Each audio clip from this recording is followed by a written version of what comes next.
There's an issue with the live stream onto YouTube, but we're going to start the meeting because we have got quite a hefty agenda, and hopefully that will be able to catch up once the technical issues have been sorted. So can I welcome you all to this meeting of People and Health Scrutiny. I'm the chairman, Councillor Tony Coombs, and I represent Burwood Ward. My vice chairman is Jane Somper. And you have to remind me the name of your ward. Beacon Ward, chairman. Thank you. We have a lot of people in the room attending today, and it's lovely to see a full complement of people. As you're all aware, this is a meeting that is focusing on the budget that's coming up. Because of the sound issues, Simon. I'm so sorry, Chair. I can't hear anything back here. I don't think anyone can without the microphone being on. The microphone is on because it's. Sorry, I can hear it booming from here, so it sounded as though there was a lot of echo. So I welcome you all to this budget meeting of the Scrutiny Committee. Because of the issues online and the sound, I'm not on this occasion going to allow any members of the council to participate online today. I know that's something that Place and Resources Scrutiny do when they're in the chamber because of sound issues. However, any elected member that is present in the chamber is more than happy to take part at the appropriate time.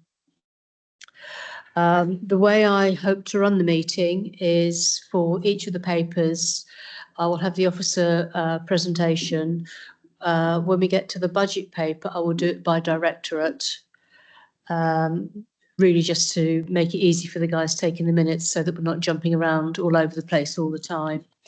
And after the officer presentation, which I hope the cabinet members will speak to at the start, then I will ask any members who are not members of the committee to ask any questions, and at that point that will be their only contribution to the debate, and then I will move to the members of the committee, and then we will deal with the paper that way and come to a decision at the end. The other thing that I would quite like to do is, if we've got questions, is to try and group them in themes. So if someone's asking a question on X, can we have all the similar questions to that? And then we'll go on to a slightly different subject matter, just to really keep it clean and make sure that, you know, we're all up to speed on everything. And can I also remind members when you speak to state your name and your ward, particularly when we're talking about different parts of the papers for the people online later. So, George, do we have any apologies, please?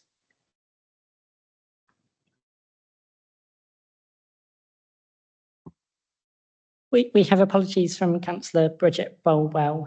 Councillor Barry Gorringe is online and is not here in person, and Carl Wood is not currently here, so he'll give apologies if he's not here. Sorry, can you repeat who's not here yet? Oh, thank you. Okay, moving on. Do we have any declarations of interest from members of the committee? Again, as I usually say, if some... Andy. As we'll be discussing EHCPs, one of my daughters has an EHCP. Thank you very much. If any other conflict of interest does become apparent during the meeting, please let us know at that point and we'll deal with it appropriately.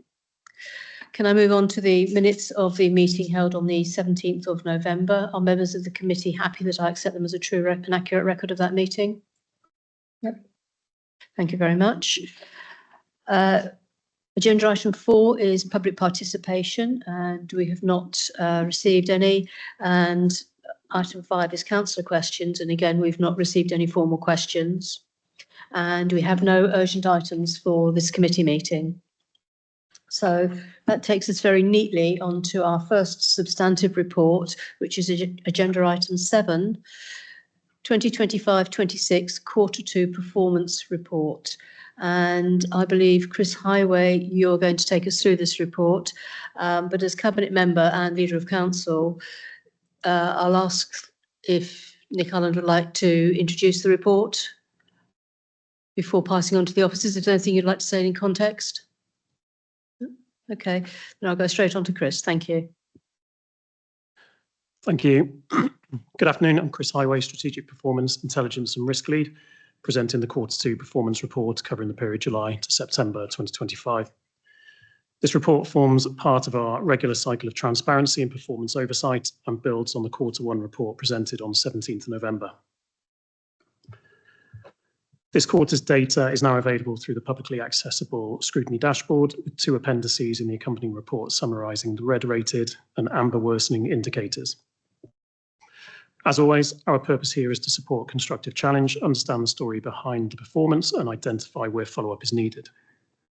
Appendix 1 in the report details the red rated performance indicators with accompanying commentary, of which there are 9, and Appendix 2 details the amber and worsening indicators for Q2, of which there are 7.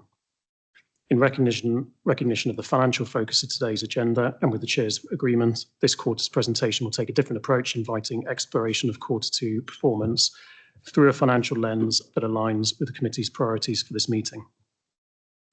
And furthermore, as agreed with committee, we have 2 areas of focus for consideration detailed in the report at paragraph 4.2.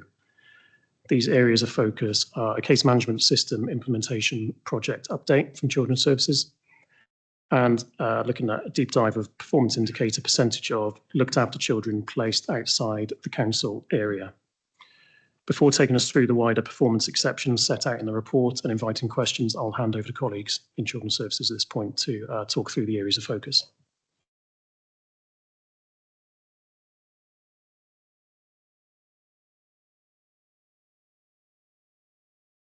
Hello, Paul Dempsey, Executive Director for Children's Services, and I'm just going to take you through the 2 key performance indicators that the committee has asked me to focus on. That's the update on the SEND case management system and the children in care placed outside of authority.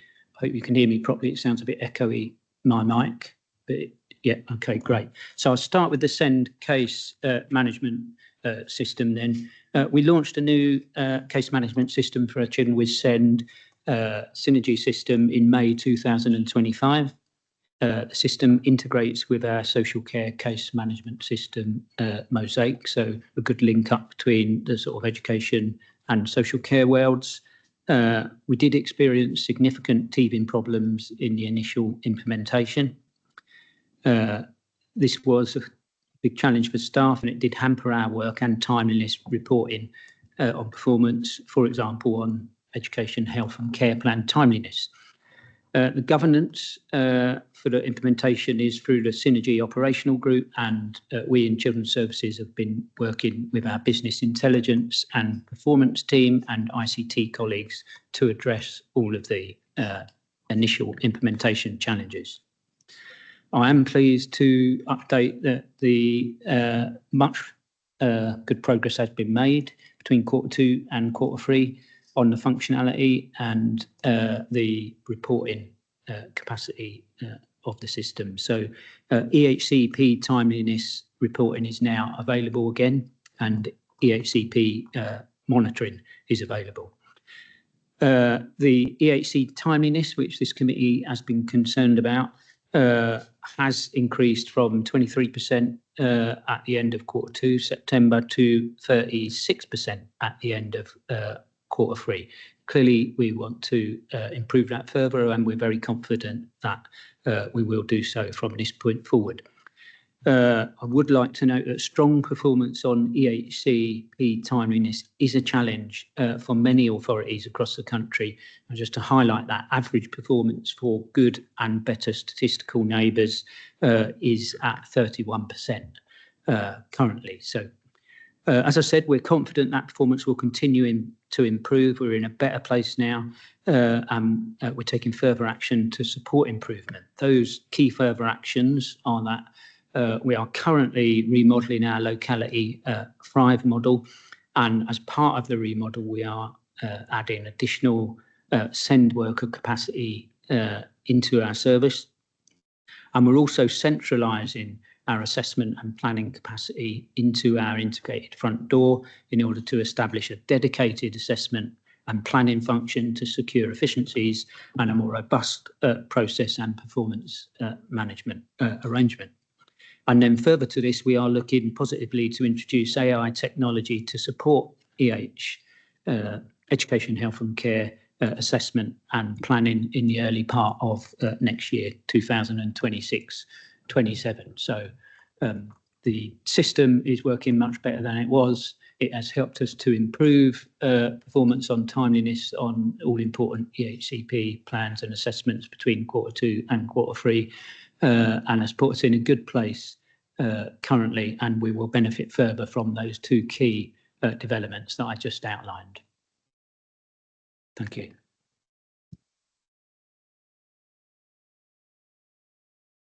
You were going to talk about children in care as well?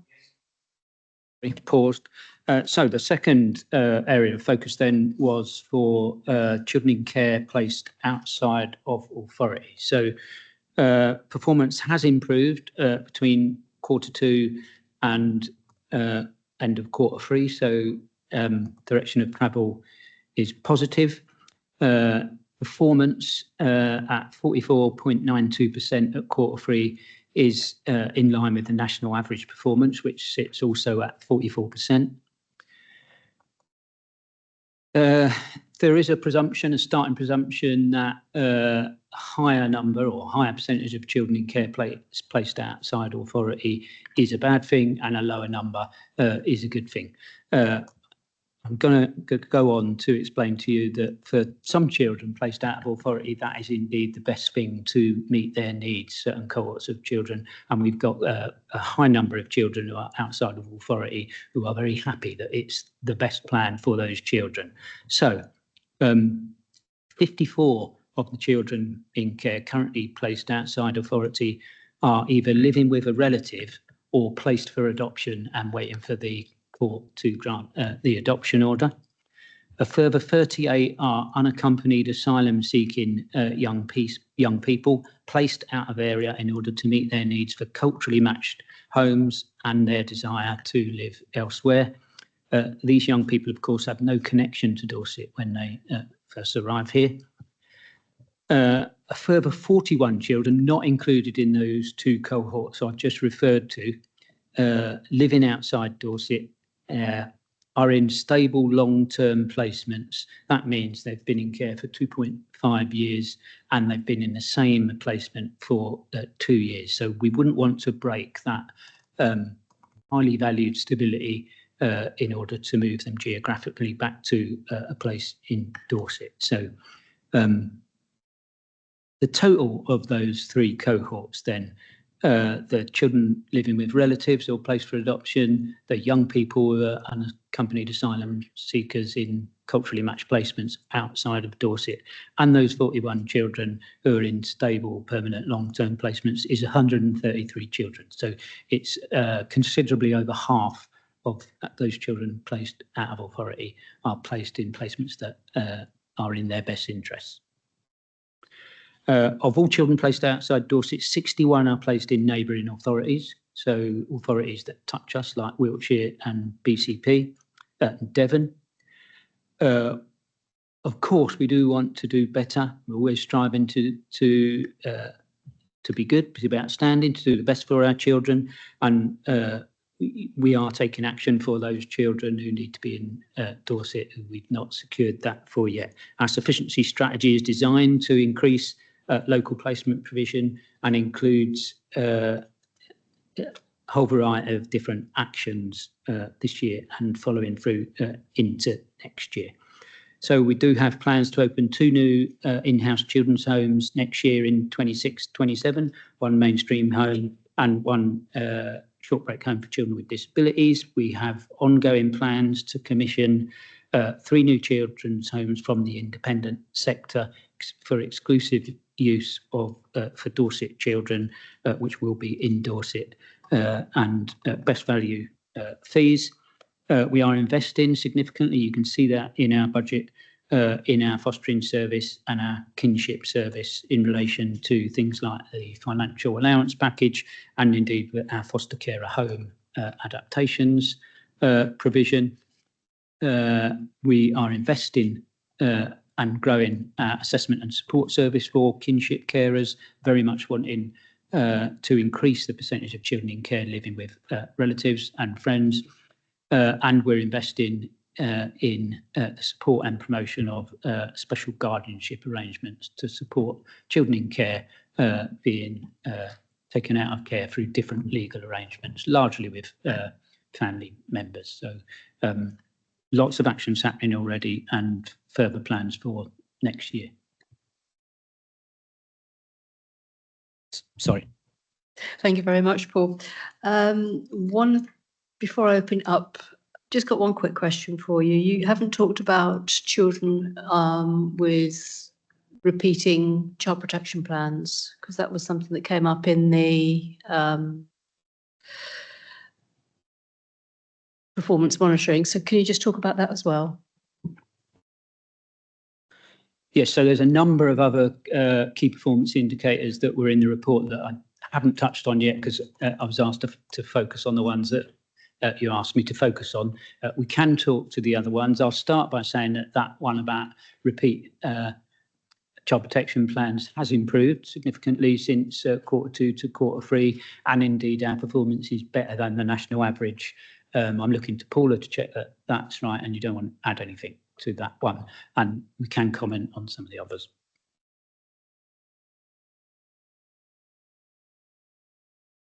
Thank you very much.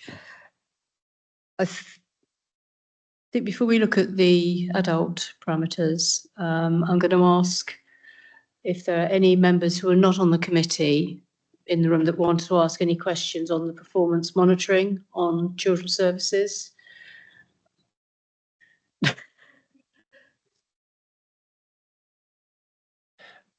Steve Mercer, Blackmore Vale Ward.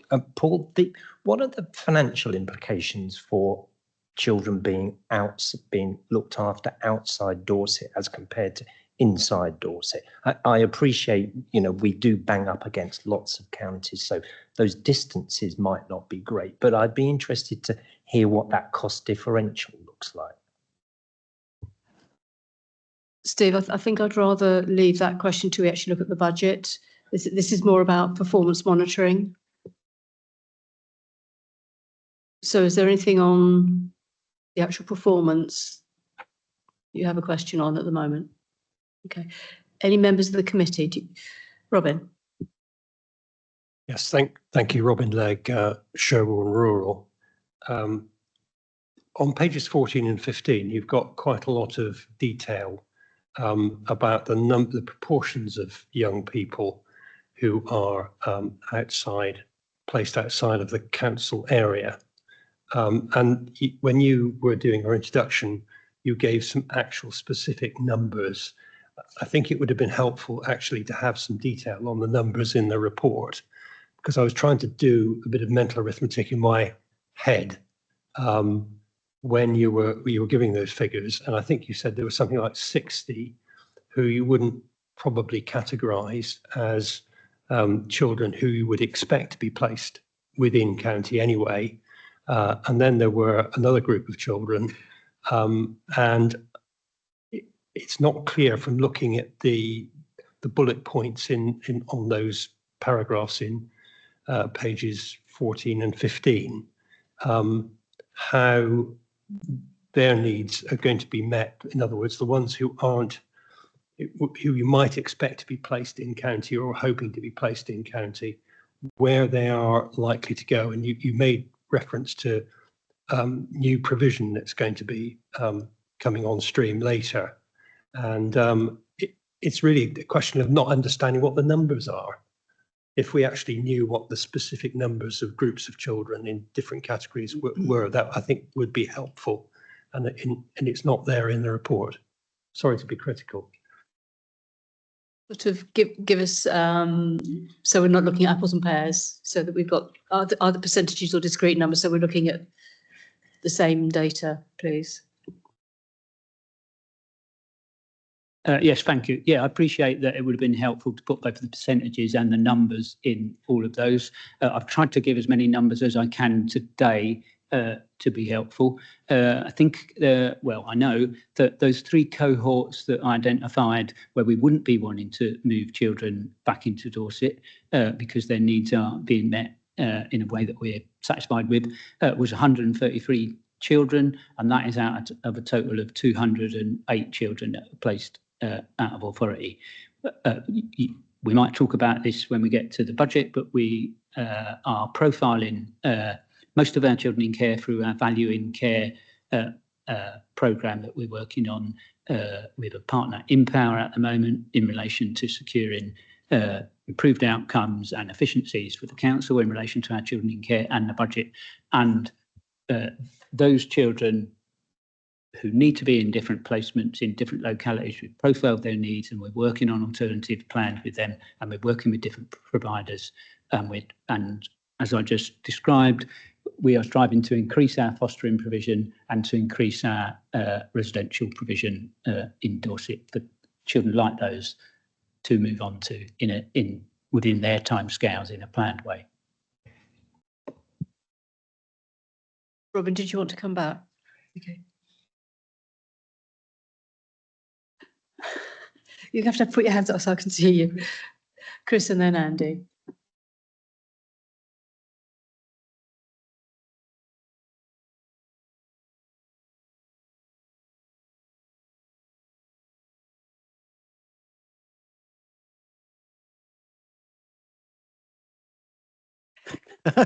Why didn't I think of that? Chris Kippax, Yetminster Ward. Under 4.1, there's a reference to an app, the development of an app. And I'm interested to know specifically how this will benefit the engagement of parents. It refers to, contributing to the process, but presumably that already happens. So my question is, what will the app do? I appreciate it might improve efficiency from an organisational point of view, but more than that, I'd like to know why, what its benefit is to parents. There's also a reference, can I add a supplementary, just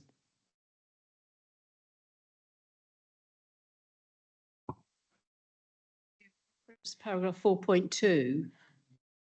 What page are you looking at? Because 4.2 of this report doesn't mention the app.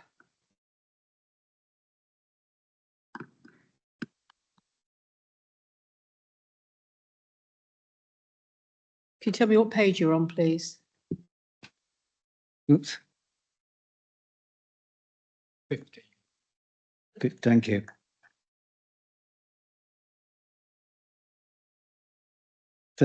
It's page 13. Future releases will also introduce portal access for professional schools and parents, enabling them to contribute directly to the EHCP process. Can I just, Paul may wish to answer this as well. There's also reference to the exploring opportunities for AI, and in a similar way, I'd be interested to know how that will, what will that consist of? Thank you.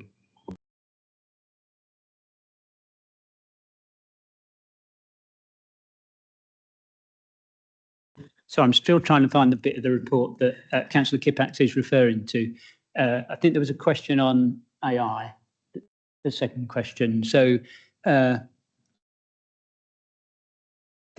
are providers out there providing and using AI to support send caseworkers, provision leaders in gathering information, collating information to draw up assessments, education, health, and care assessments, and to draft education, health and care plans.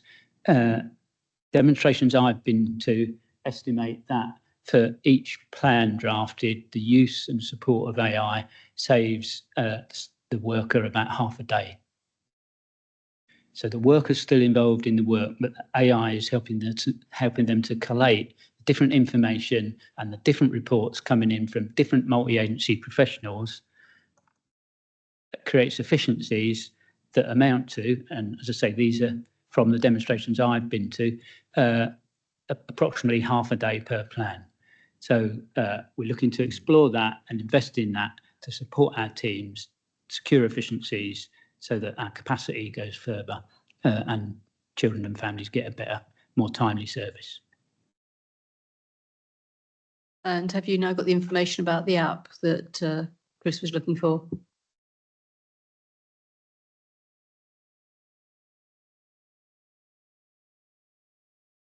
Thank you, Chair. Councillor Clare Sutton, Cabinet Member, Children's Services and Skills. Can I suggest that we get back to Councillor Kippax with that kind of detail? Would that be okay? Okay, thank you. That's fine. He's happy with that. Done? Does that refer to the app as much as the AI tool? Thank you. Yeah, be interesting to see a demonstration at some point. I'll move on to Andy. Councillor Andy Todd, Coal Hill, Wimborne Minster East. I feel a bit mean asking questions, knowing Paul and the diligence and professionalism of his department. Do feel a bit mean asking this question. But given the timing of the CMS implementation alongside existing SEND pressures, what assurance can officers give that the current delays in EHCP processing reflect a genuinely transitional period associated with system change rather than unresolved weakness in process or capacity?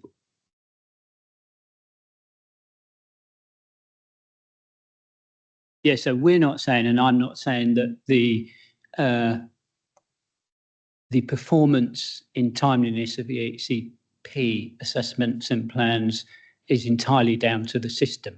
So the system implementation challenges have been a contributory factor to a downward trend in performance, and they've also been the getting over those challenges have been a contributory factor in us improving performance up to the end of Q3. However, we know that there are other improvements we can make alongside the technology, and the two key improvements that we're making I highlighted earlier.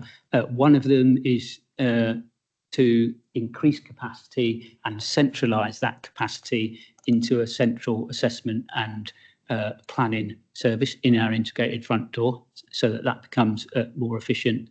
And the second one is the use of AI to support those workers. We think those will increase the robustness of the whole system and be supported by the ever-improving case management system.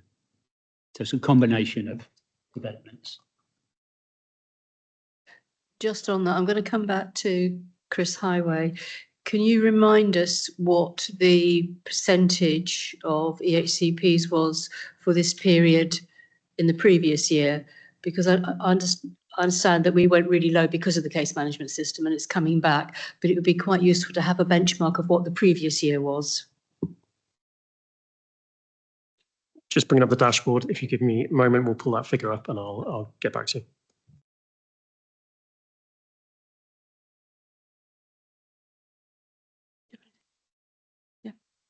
Question. Thank you, Councillor Sumper, Beacon Ward. Thank you very much. Just on those points that you raised where you're looking to make those improvements through technology, when is that likely to happen? We're looking for that to happen in first half of 26-27. So we're exploring that now.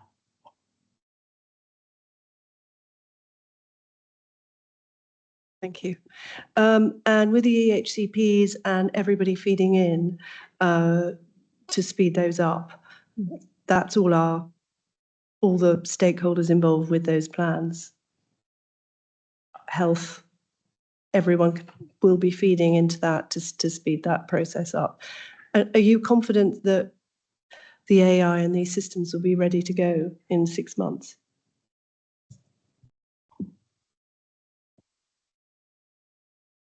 I'm confident that we'll be launching our new locality model in April, the start of the year.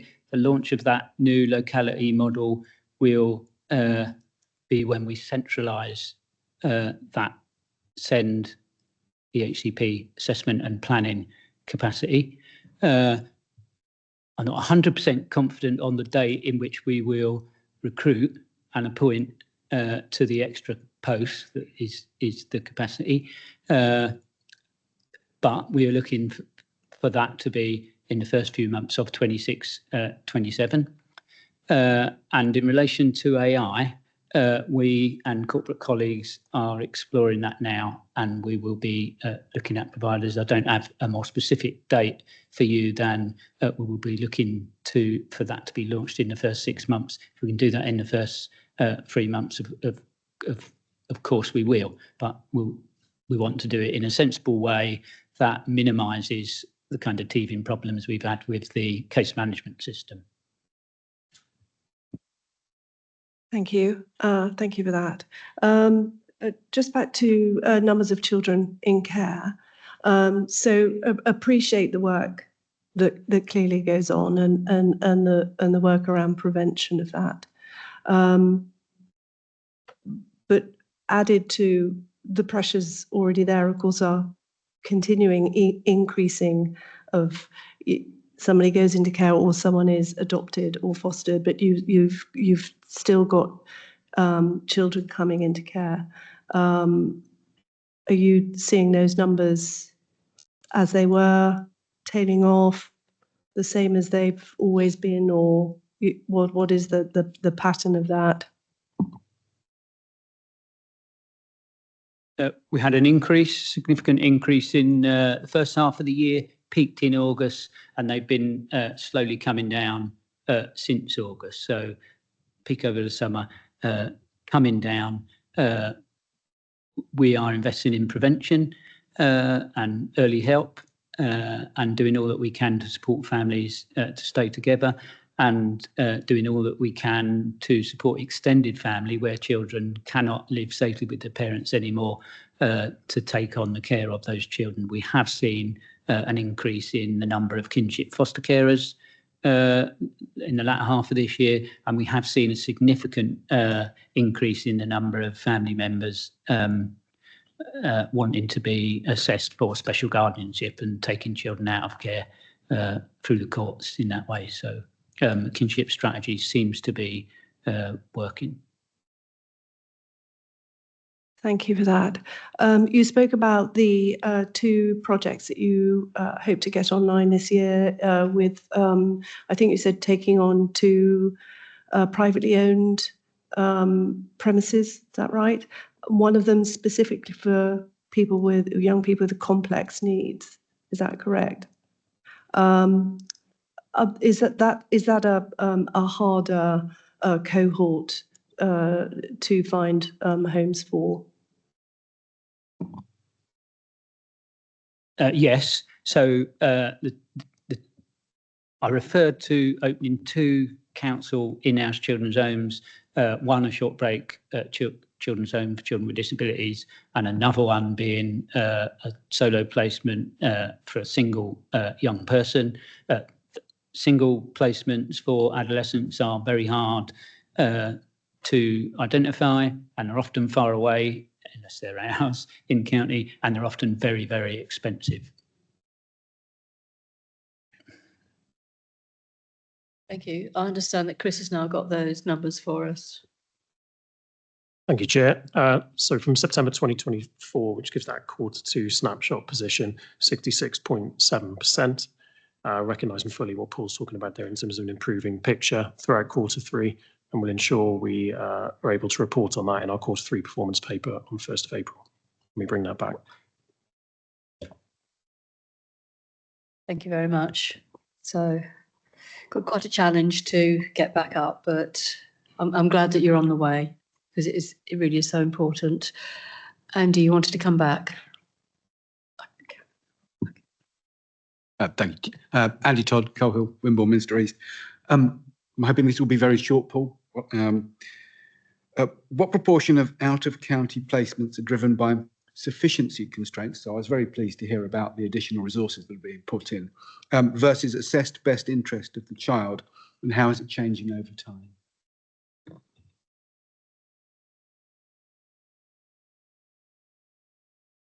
Thank you. That's a difficult question to answer in terms of percentage. Probably haven't done the maths on that.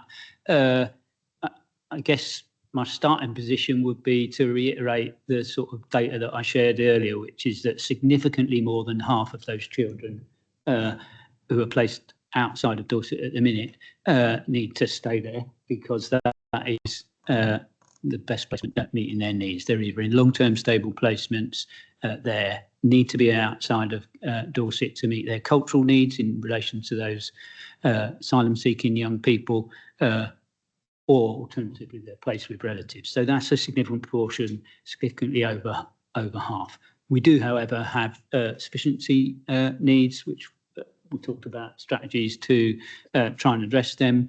The most challenging children to place are adolescents, I guess, older young people. So especially finding foster families for older young people is a challenge. And children with complex needs is a challenge or more of a challenge to find those local placements.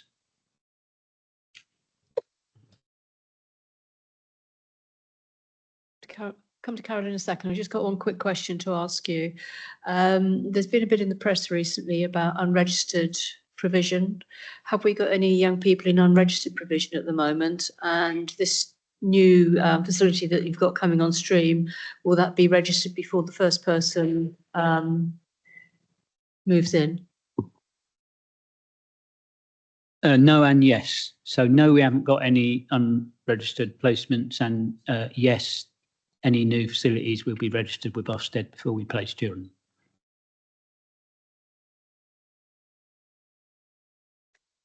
Thank you. Carol, over to you. Thank you. There was something in the press very recently about an extraordinary high. Oh, sorry, Carol Jones, Stominster Newton.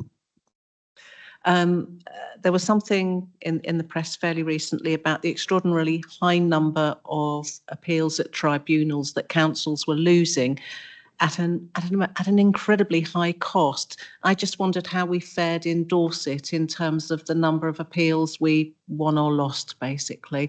If there's a huge cost to that, perhaps that comes into the next agenda item. Yeah. Do you think that we have something in the performance indicators on appeals? I think if we let Chris come back with that, and then you can perhaps add some context around it, Paul.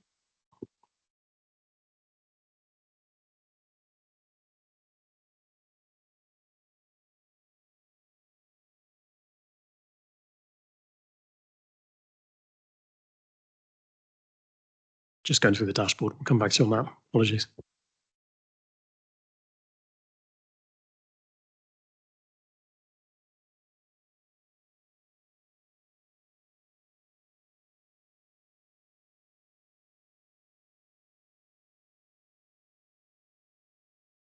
George has got their files too. It's on page 20 in the agenda.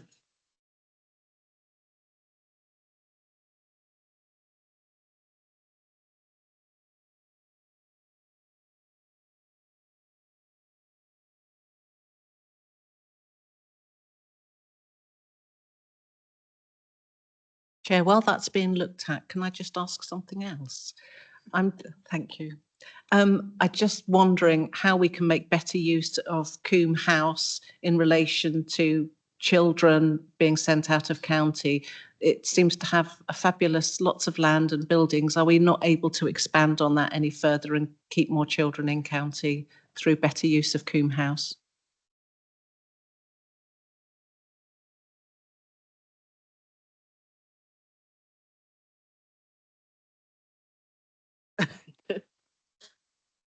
So yeah, Coombe House is doing a fantastic job educating some of our children with special educational needs, and we're currently looking doing an options appraisal on that building to see how best we can use that facility and the services that that organisation offers. We have looked at it previously in relation to children's residential provision, and the costs and the geography didn't didn't fit with our needs at the time, but we are going to review that. Do you have any idea how long it's going to take to do that piece of work so that we get an idea of what your proposals may be?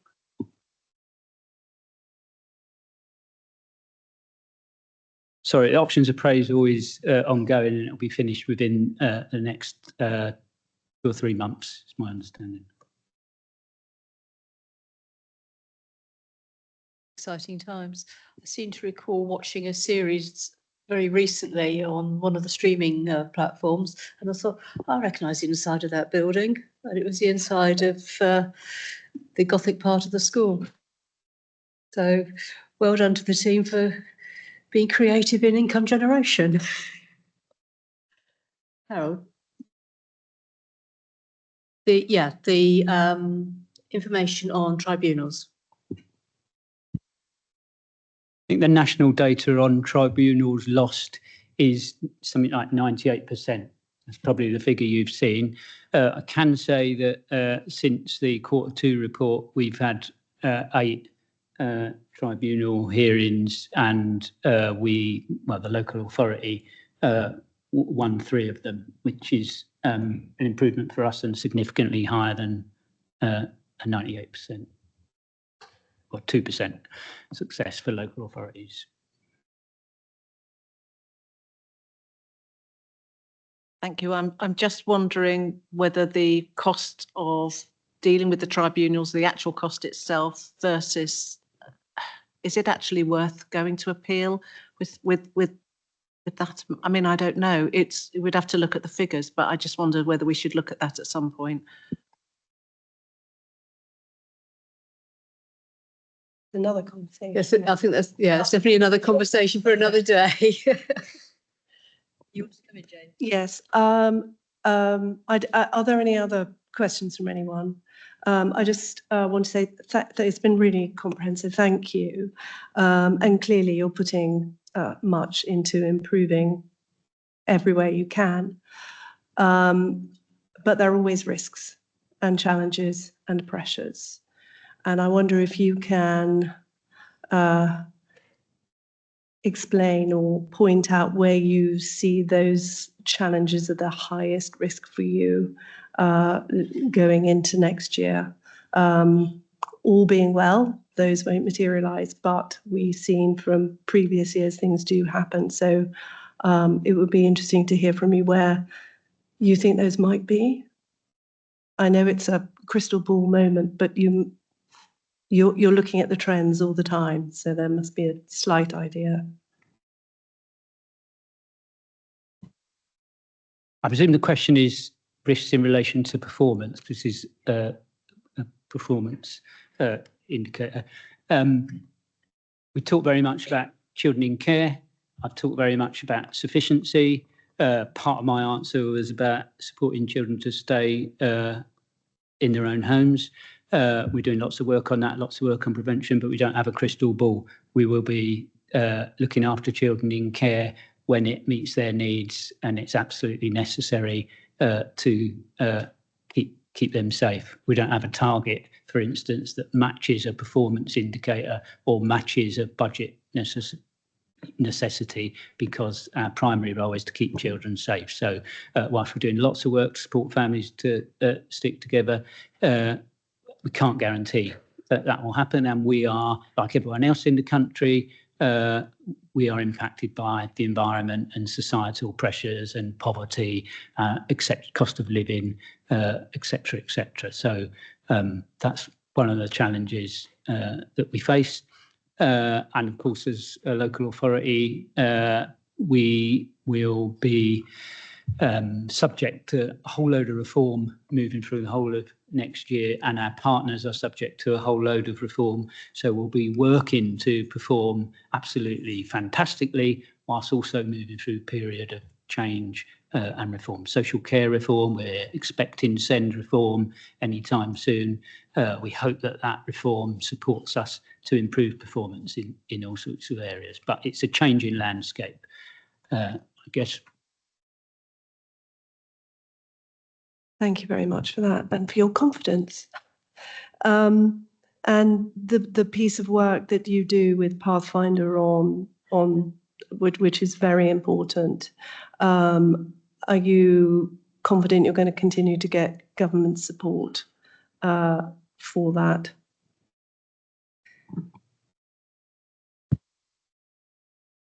Yes, the government and DfE are very much supporting Dorset. We are a good showcase authority for them. We were one of the 3 Wave 1 Pathfinders.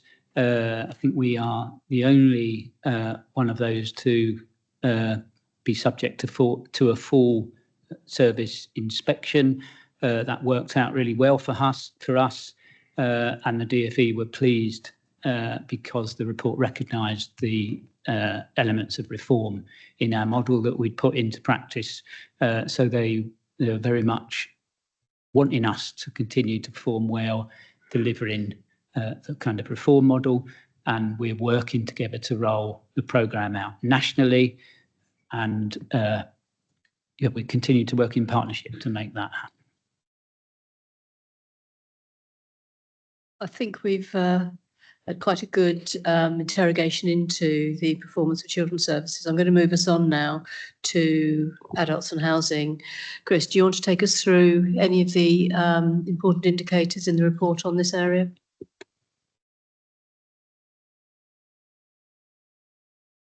Thank you, Chair. For the indicators for adults and housing, we have adult safeguarding activity, number of safeguarding concerns received during the month, and number of pregnant women and families in B&B exceeding 6 weeks stay.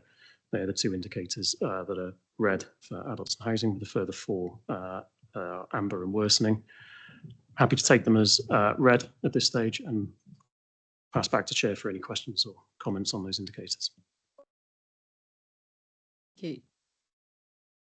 John, I'm going to come to you. Is there anything you want to say in addition to what Chris has said about the performance of adult social care? Jonathan Price, Director for Adults, Health and Housing. I think we did quite a comprehensive deep dive in the last meeting on the performance in adult social care ahead of our CQC assessment. So I'm probably taking that as read.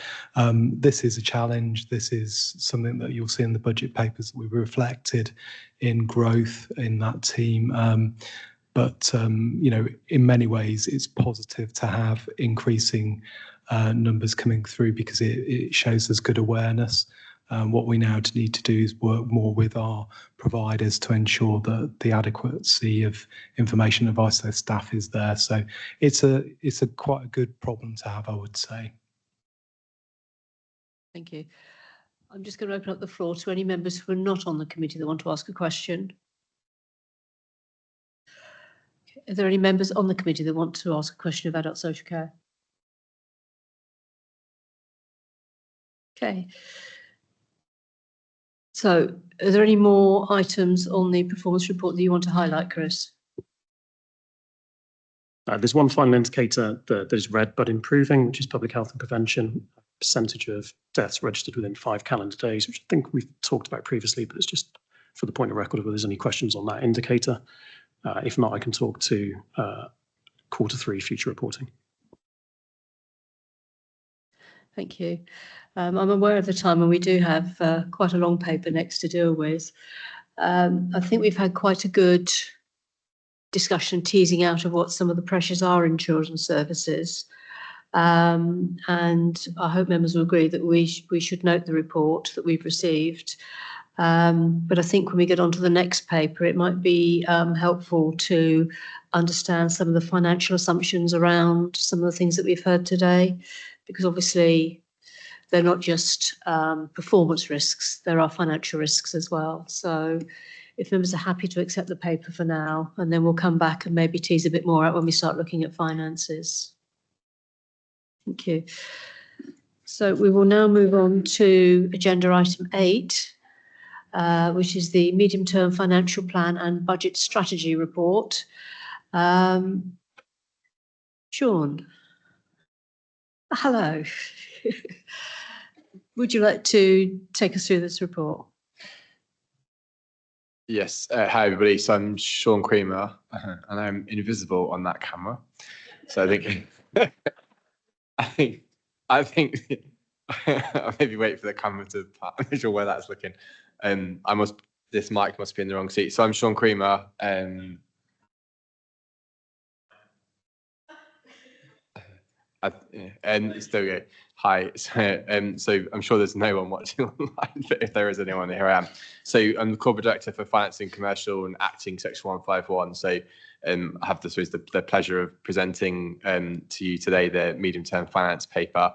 It sets out the revenue and capital budget for 26-27, and then also extends out to the 5 years to 2030-31. So kind of gives some indicative numbers for future years. The 26-27, there's a net revenue budget of 482.6 million, so an increase of 18.9 million on the previous year. That increase reflects significant ongoing pressure on the cost of delivering services, particularly those that this committee is most focused in on around adults, housing and children's services, which no doubt we'll explore as we go through the questions. The underlying cost pressure for all services is about 37 million for the coming year, again driven by particularly rising demand, inflation, rising costs and demographic change as we support the communities. The pressures have been addressed through a range of savings, efficiencies, grants and income, and then again that additional funding, which is the vast majority reliant on from council tax. And I'd highlight to members that whilst this seems like an incredibly challenging position for Dorset, and it reflects changes across the wider local government funding space. And whilst we've received the multi-year settlement this time for the first time in a decade, and this does provide greater certainty over all the funding we can expect for the next 3 years, but has also delivered a decade's worth of reform all in one financial settlement. And there are implications for some of the grants which used to be received by children and adults wrapped up into some of those changes. We see grant funding reduce over the medium term, and Dorset, again, that reliance on council tax is baked into the funding system going forwards. And you can see that 93% of the increase in core spending power is driven by council tax rather than grants for this financial year as well. So that is a trend which looks to continue and is showcased throughout the report. And the report highlights some of the significant risks over the medium term. So in particular, growing demand and exposure to dedicated schools grant. And the government have confirmed the statutory override will be extended to March 2028. And we anticipate more clarity on the kind of policy reform within the SEND arena to come forwards early in 2026. And if that doesn't happen, that is a significant risk to the council's financial position, particularly as we get closer to that statutory override deadline. So against that kind of operating environment, the council I am presenting to the council a balanced budget, and it doesn't rely on one-off funding support. It doesn't rely on use of reserves, and it's underpinned by those clear principles around prioritising statutory service delivery, protecting those most vulnerable people and communities wherever possible. Again, a focus of this committee, and then delivering transformation savings. So the proposals that will be taken forward to Cabinet will be subject to recommendations, and Cabinet will be required to respond to any recommendations from this committee. So I'll perhaps pause there for questions, comments and debate. Thank you. We are tasked with only looking at part of this report because of our remit, and they are covered by appendices 1D, which is adults, 1E, which is children's, 1F, which is birth to settled adulthood, 1H, which is public health and protection. All other items will be dealt with by place and resources scrutiny. I'm just thinking, although, Sean, you've given us quite a good overview, whether or not we need to have something from the directorates just to give a little bit more context around some of the proposals. I think this time, to give children a break, I'll start with adults. Try and be fair. So, John, is there anything you want to talk to about the budget that you feel that we should pay extra attention to, that, you know, things that perhaps keep you awake at night, or the challenges?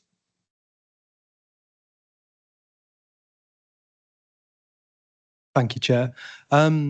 Difficult one, what keeps me awake at night?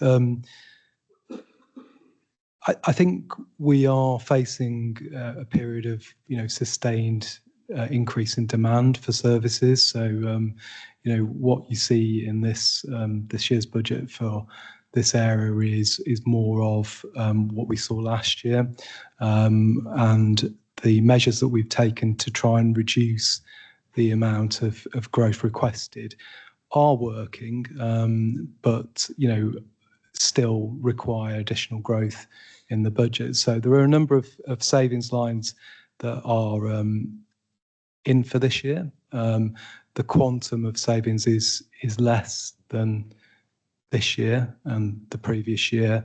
And I think that reflects, the work that we've been doing over the last 4 years, where I was just asking Sam to sort of total up what we've delivered in savings, but I think it's in the region of around 28 million.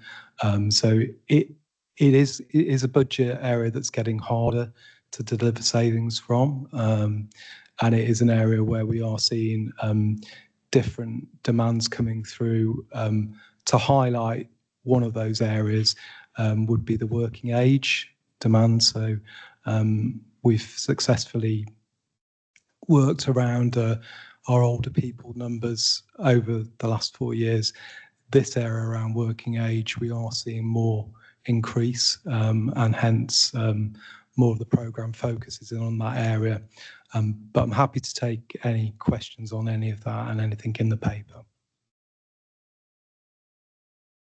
Thank you. Again, I'll come to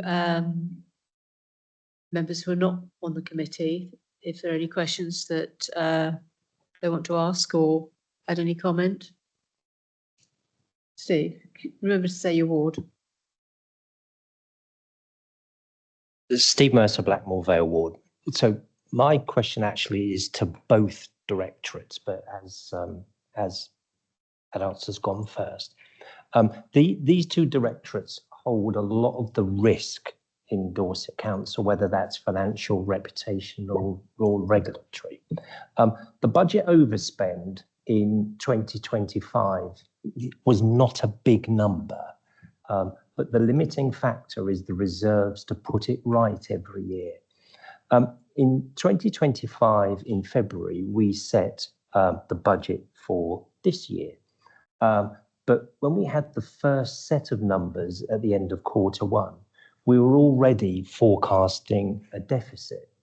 So when I look at the numbers for 2026, and for these two directorates, the budget rises between 14 and 17%. Can you give me confidence that the budget we will set now is realistic and it is a budget that you can perform to? Because we do lose a lot of credibility if we set budgets and we keep bumping over those budgets. And if we do exceed those budgets, is there a contingency at directorate level, or Simon, is that contingency at council level? Because everybody in this room wants these two important directorates to achieve their KPIs and to achieve their budgets. But I just want the confidence that they're going to do them, because if past performance is an indicator of future performance, there's a number of us in this room that would doubt whether that's going to take place. So please give me that confidence. So I think you will have heard me say before that demand will continue to go up, and the projections, certainly for the next 20 years, are that demand for adult social care will go up. So we are working across that backdrop. In terms of confidence about the budget set, so there's a great deal of work gone into modelling the growth numbers here. And they are based on the data that we continually update. So, each year we're we're very clear about how many new people are in service, how many people have had a short-term service, how many people are in long-term service, and what types of service those people are in. So I think we're very accurate in terms of being able to model it. If we do see surges in demand, again, we're very able to flag those, and we have done over the last few years where we've seen, literally hundreds of extra people in service. That sometimes can be balanced off by the measures that we've taken. Sometimes it can't. So I think the challenge is always going to be around this budget, and I've got to be very honest with you. Demand will increase. Will it increase over the growth that we've built in for next year? I don't think it will. But there are many drivers of our budget. So if you take, for instance, one of those, hospital, we have seen pressure this winter. I'm sure we'll see pressure next winter. Those sort of drivers can have an impact in the budget. So a long answer, but I have confidence in the growth that we're asking for in this budget. In terms of why do we always end up overspent at the start of the year, we actually have quite a lot of savings to achieve throughout the year, and they're not all achieved on day one. So they're achieved gradually over the course of the 12 months. So, what we see is those savings delivered as we go through the year. And again, this year, I feel that the budget ask around the savings is more realistic, given what we've already done. It's a much smaller number. So I would provide confidence there as well.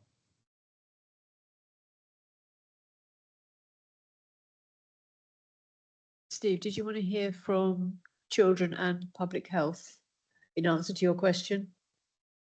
So just on this one point, if I come to Paul first. Thank you. Yeah, thank you. I think our savings targets are sufficiently ambitious but realistic. I think we are confident that they can be delivered, but they are ambitious. There is growth in our budget. So, for example, our big savings areas on our children in care population, but you will note in the pressures and growth parts of the report that there's a growth factor when we've determined the budget, and then we've looked at how we can save from that. So overall, our budget is bigger this year. We're not saying we're going to spend less than we did last year. We know the pressures.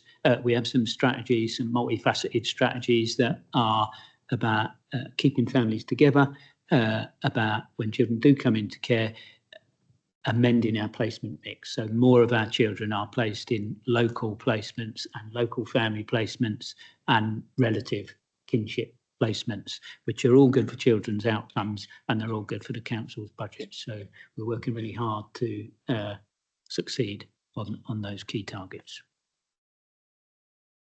Thank you. And I'm going to ask Sam to come in and talk about public health, and then I'll let you come back. Sam. Thank you, Chair. Sam Crowe, Director of Public Health and Prevention. So in terms of the budget that's been presented in the paper that relates to public health and prevention, there's two parts of the business. The first is the ring-fenced public health grant, which in many respects is more straightforward to deal with. You'll see there has been a bit of an uplift, but probably the important change has been the consolidation of some of the additional grants that we were receiving, mainly for smoking cessation and drugs and alcohol. So that's part of the national reforms to local government funding, where we've got that consolidated money now within the ring-fenced public health grant. The area of the business that relates to regulatory services is brand new in effect, because it was previously in place services. So what you're seeing in this budget are some pressures that have emerged as the services moved over and become part of a much smaller directorate. The two areas that we need to keep track on over the next year are keeping an eye on our income targets. So previously there were expectations set around the ability of some of those services to earn income that were not realistic, because they can't necessarily put income up outside of national guidance. So often those income levels go up once every 3 years.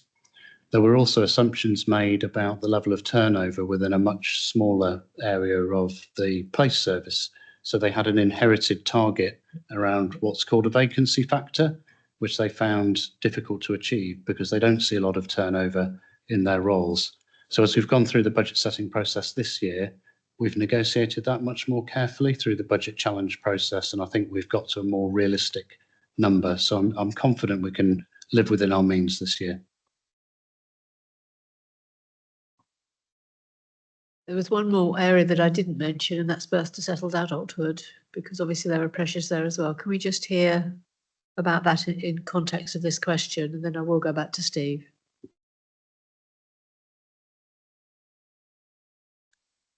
Most of the changes in the birth to settled adult budget have been about pressures and growth as opposed to savings.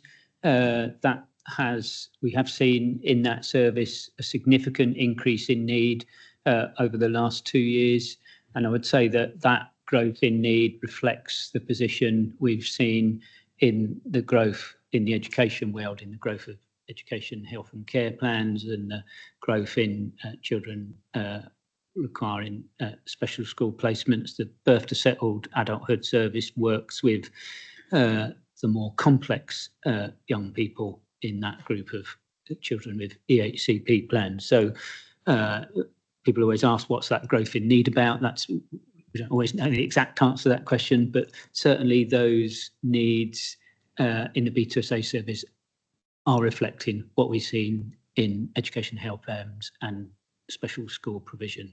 And the growth in the budget is reflecting the need for investment to support that growing need. Thank you. You have a whole raft of answers, Steve. Do you wish to come back? A couple of points there. So what I'm hearing is that the budgets are robust, and it's not just a budget that's been set to meet the funds available or the funding available. So I hope they are robust.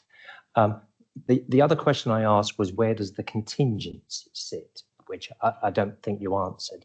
And just to come back to that point about the realism of continually projecting the year-end number, because your savings are going to are back-end loaded, it would be much easier if you produce, Sean, period data so that you could see the performance year to date and budget year to date.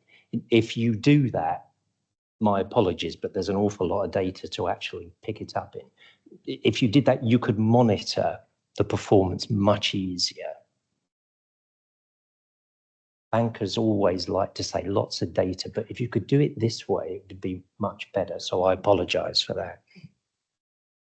Sean, do you wish to respond? I know that your cabinet member wishes to say something.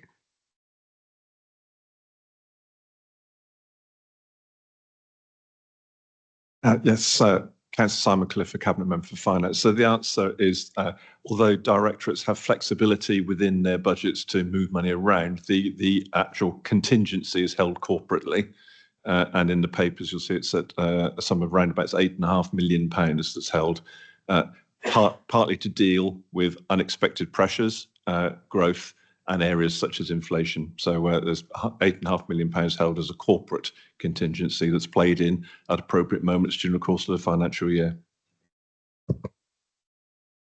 Sean, do you wish to add anything to that? So I suppose just add to the comments on the robustness. So the budget is disappeared again, haven't I? The budget is built on a number of layered assumptions. So what we're trying to do with the demand budgets in particular is estimate how much demand have we had for that service, how do we think it's going to change next year, so what do we think it's going to grow by, what do we think the prevention work, the transformation is going to result in. So effectively, at its most basic, how many people are going to continue to receive care and at what cost.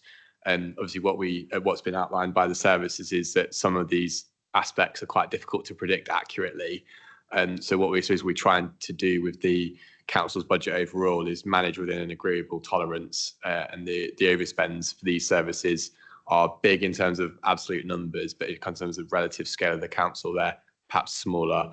And so I hope that gives you some assurance that our assumptions are reasonably accurate and that the teams are managing the demand as much as they can. And when we look across the country, we're seeing kind of children's services overspends in the region of kind of 30 to 40 million, for example. So we're kind of managing things in a different way to some of our other colleagues, hence why the overspends are putting pressure on, but hopefully they're within a much tighter tolerance, recognising that those assumptions and medium-term forecasting is reasonably accurately predicting the demand for the service and the performance of the service in incredibly challenging situations. So can you give us an idea of the percentages for the last financial year?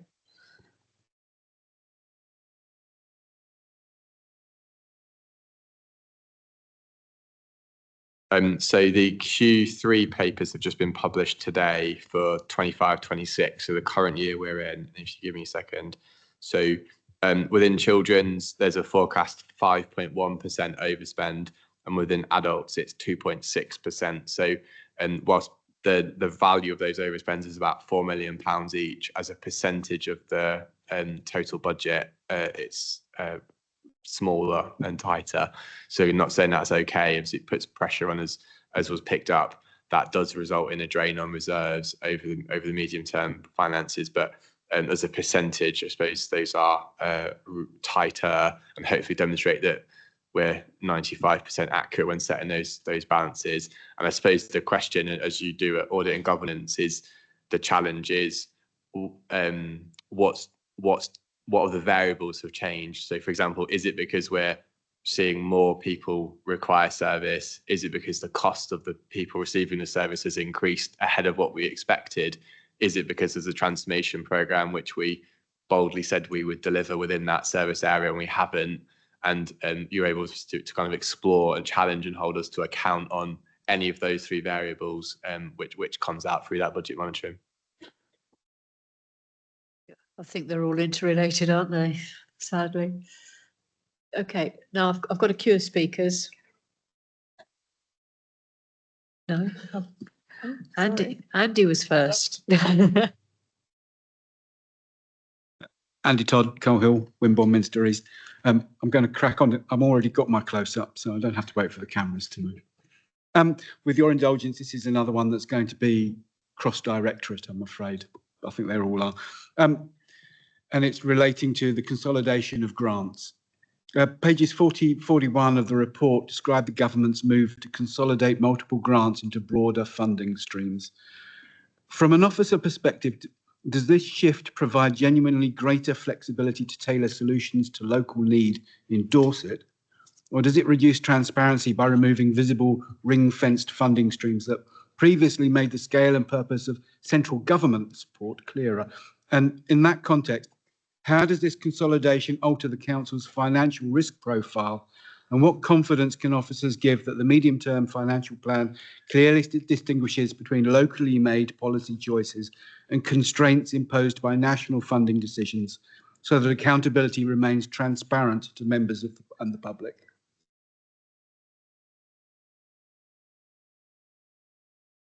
Everyone's looking at you, Sean.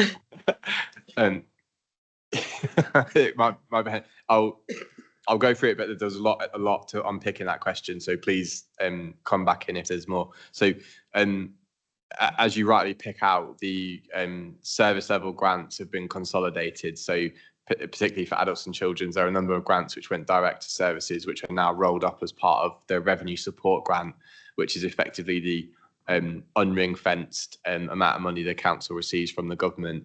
For 25-26, it was like 1.8 million. All the grants that have been rolled up into that make it 60.8 million for this year. So effectively 60 or 59 million pounds more funding is coming through that one grant stream than it was previously. The risk to the council is that, as ever, when something was perhaps transparently broken down into neat chunks and is now kind of lumped up into one big calculation, it might become more difficult for us to see how the government have changed the funding and therefore establish whether or not funding for children's, for example, is being reduced kind of by the back door by rolling it up into a bigger grant. So there is definitely a nervousness that this consolidation and simplification sounds like a good idea, but then over time it does open up that risk that someone will start to tweak some of the variables that underpin those funding formula, and it will be more difficult for us to hone in on exactly what's changed. And on the flip side, for services, because the grant is no longer shown in the directorate budgets, in the event that that grant does reduce, there's maybe less of a cause and effect relationship between me going to Paul and saying, Paul, the grant you used to get for that particular part of children's is reduced by £2 million. You need to make good that £2 million within children's. That now perhaps becomes a council-wide issue as our RS revenue support grant is reduced. So whilst I'm nervous from a government funding perspective that it makes it slightly less, may make it slightly less transparent, from a service perspective, being someone else's council-wide problem may be a benefit. So that's definitely something that we've fed back on as part of the consultation, where there have been these changes. We have fed back to the government about not supporting them, and then also there's reference in the paper to remoteness being changed as a variable within the funding formula. So remoteness is now only factored in for calculating the cost of adult social care service provision. That's an example where the funding formula being tweaked behind the scenes, and that's resulting in a different allocation of funding to support grant services. Again, we fed back in our consultation response that it doesn't seem logical that a social worker going from County Hall to a person's house, for example, is affected by remoteness. But if that person is a social worker going from County Hall to a young person's house, that is not affected by remoteness. I can't quite see how the cost of providing a service like that cannot vary, or can vary in the government's eyes, depending on who the end service user is. But doesn't quite seem to make sense. But that's what's happened. So that's the type of changes that we might see. And can I pause there and ask for supplementaries or backfill to bits I've missed? I will make a comment though. In the 26 years I've been a councillor, that has been the way government works. They bundle things together and somehow it seems to shrink, even though it's wrapped up in pretty paper. And yes, it's all singing, all dancing and nice and shiny. And then when you pick it apart, something somewhere has meant that Dorset suffers, and particularly the lack of recognition over rurality. So I think I share your concerns on that one. Carol, was it something that you wanted to ask on that was cross-cutting, or is it specific to? Okay, so we did have John talk about adults, so if you can do that, and then I'll move on to children, unless anyone else has anything they want to ask. I'll come to you next, Carl. Okay, thank you, Carol Jones, Minster Newton. I just had a query on the savings, the Future Care programme, because this hasn't really started rolling out in full. I'm just wondering how you get to 2.9 million savings on something that's sort of still pretty much unknown. And there must be a cost to that in terms of whatever has to happen at ground level. And then I just also wanted to ask, I think I know what you mean by the working age accelerator, but can you clarify, is that in terms of putting in technology to keep people at home? And finally, the vacancy factor increase, does that mean we're working unstaffed or with a lack of staff, or is that redundancies or people that no longer need to work in that directorate? I'm just wondering whether we're working understaffed, that's all.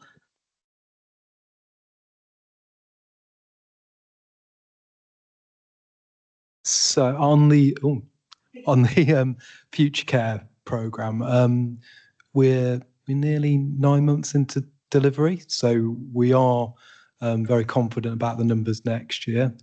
This year's numbers have not been fully achieved because it started later than was planned, and that really was as a result of the complexity of doing such a big piece of work across many big public sector organisations, so the acutes and the community health provider and 2 councils. So, you know, it would have been great to go live 1st of April. It didn't.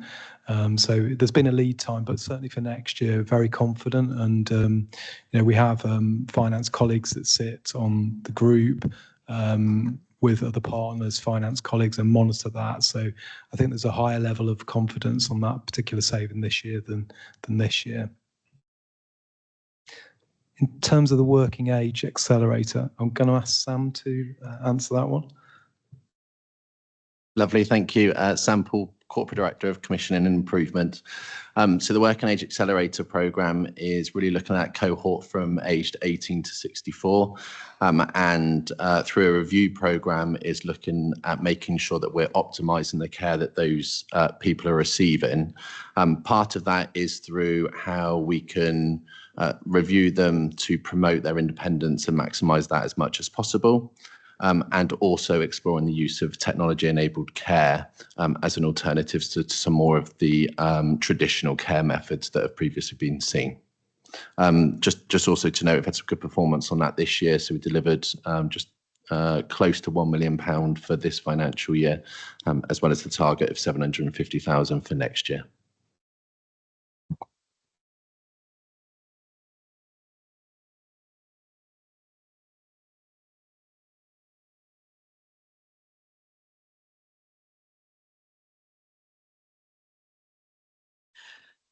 So built into our budget is an expectation that we will have a vacancy factor of 3% at any given time. We work hard to make sure that we maintain the right capacity in our workforce to deliver the resources or deliver the outcomes for people that we need to deliver. Recruitment in some of our service areas across children's and adults, especially for skilled social workers, is a challenge. So our vacancy levels are that combination of a challenge in recruiting. We do not deliberately work below the vacancy, hold vacancies open to manage that budget space. But our budget has an expectation that there will be a 3% vacancy at all times to help us to manage it. Does that make sense?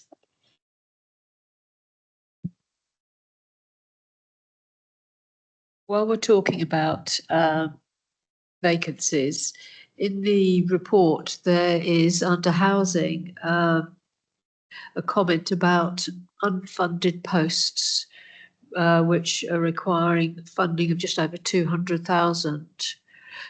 Can we have a bit of understanding as to why we've got unfunded staffing posts, please?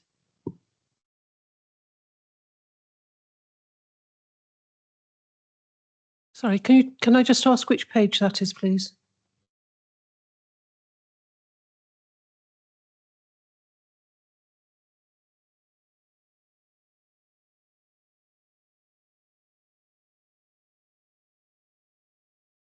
Just while they're checking on that, Robin, were you indicated to speak? Okay.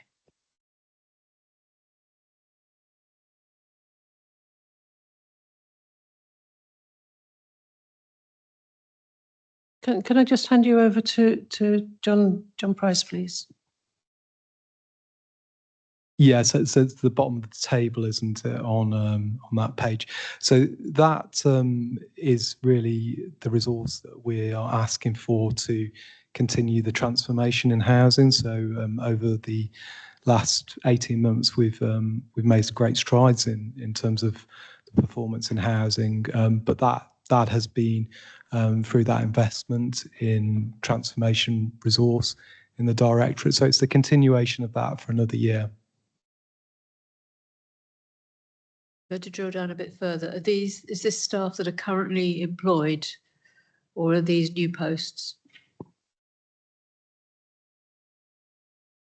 So it's the mainstreaming of posts in the structure that were short term, but we know that we do need to have those posts beyond that period of time. So it's a number of roles that we recruited on a sort of 2-year basis that will be extended. Thank you. Carl, was your question to do with adults? Yeah. Right, thank you. Councillor Carl Wood, Gillingham Ward. I just want to ask a question about the transport offer and the savings. There is a bit that's talking about reviewing the provision of transport for carers. I'm just wondering what the nature of that review is, how you're expecting the provision to change, and how exactly you expect that to be able to improve the efficiency of the fleet.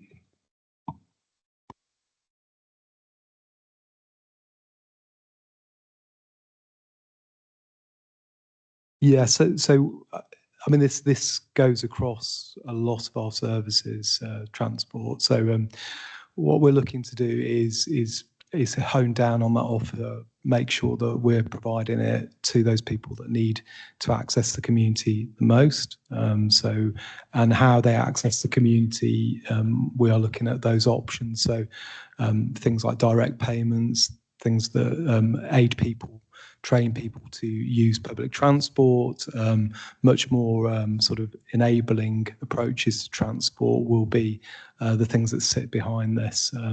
But predominantly we've got, people that move every day, not in the same numbers as our children's, but we have a number of people attending day services. So it's how we do that in the future, and we feel that there are more cost effective and more empowering opportunities for those people. You wish to come back?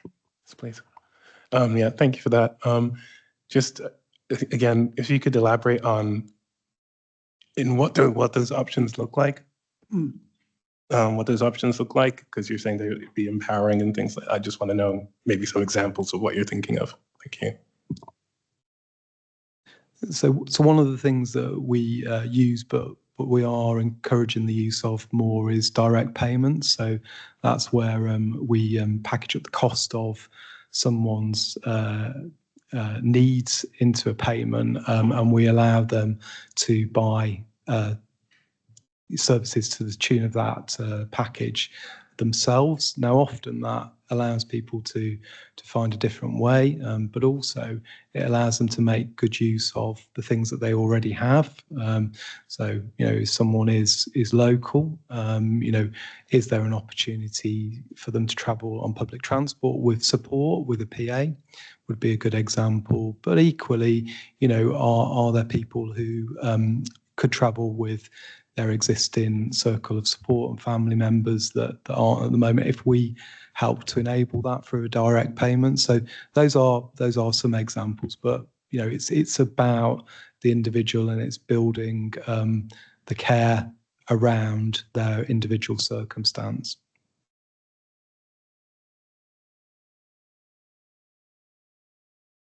Are there any more questions to adult, or shall I move on to the next section? Okay, the next appendices is children's. Just want to highlight some, what the key pressures and risks are, just so we get a real feel for where we need to support you. Okay, thank you. Paul Dempsey, Executive Director of Children's Services. So I think we've already noted that Children's Services budget overall had an uplift of 5.8%, which is £5.1 million. And we've been through a two-stage process in determining our budget, starting with identifying pressures for the year, which have amounted to just over £11 million. And then secondly, working through strategies to identify savings to be implemented, some of which we've discussed already, and those are worth a total of £6.3 million. I should say 3.55 million of the pressures are related to things like pay, inflation and general inflation that impact on all of the other services, and the rest of the pressures are children's services specific pressures. The biggest pressure, which again we've sort of touched on quite a bit, is the pressure in relation to the children in care placement budget, and there are some other notable pressures. and some notable savings. The biggest saving, again, is about the children in care budget. So we've worked out our pressures, we've done some projecting and looked at what that spend would look like next year if we did nothing and things continued as they are. And as I said, we've done some work on designing an intervention plan that is multifaceted to create alternative plans for children to improve their outcomes, meet their best interests, and to secure efficiencies for the council. We've projected savings of 4.2 million on that budget line. Key other things to notice is that some of the pressures are about really positive investment. So 1.5 million investment in our fostering and kinship services. They will be local home options for our children in care. So good for the children and really good for the council's budget. Our best value or least expensive, I'm trying to avoid the word cheap, but our least expensive home options for children are fostering and kinship fostering. So family options that are local and provided by the council, not independent sector providers. We're also investing in those children's homes that we want to open next year.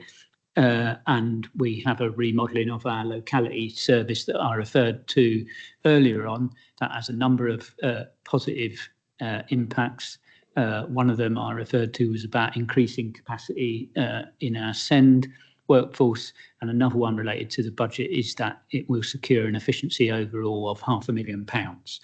And we also touched on the introduction of AI in our work on education, health and care plans and assessment, and we've identified some savings in relation to that introduction in addition. So that's a quick highlight of our budget in children's.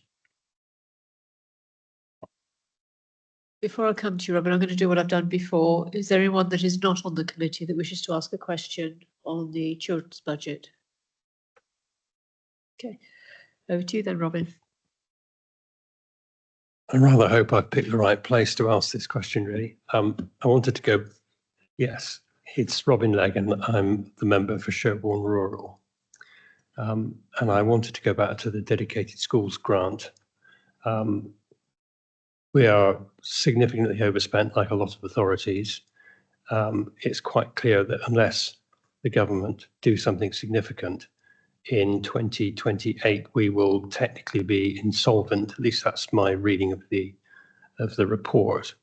And I just really wanted to get an understanding of how many other authorities are in the same predicament and whereabouts do we sit in the kind of hierarchy of risk amongst those authorities.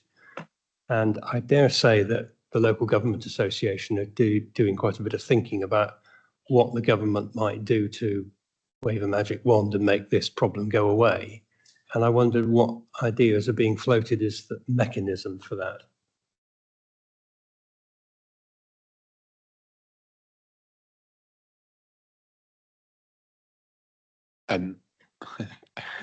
Here we go again.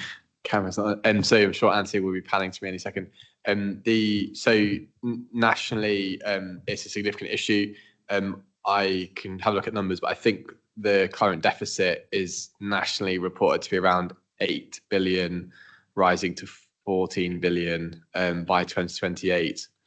So it's a significant national issue, and the government said a little while ago that that they plan to introduce a SEND white paper, which was due in the autumn of 2025, which has been delayed to early 2026. So we're kind of expecting that any day, month now.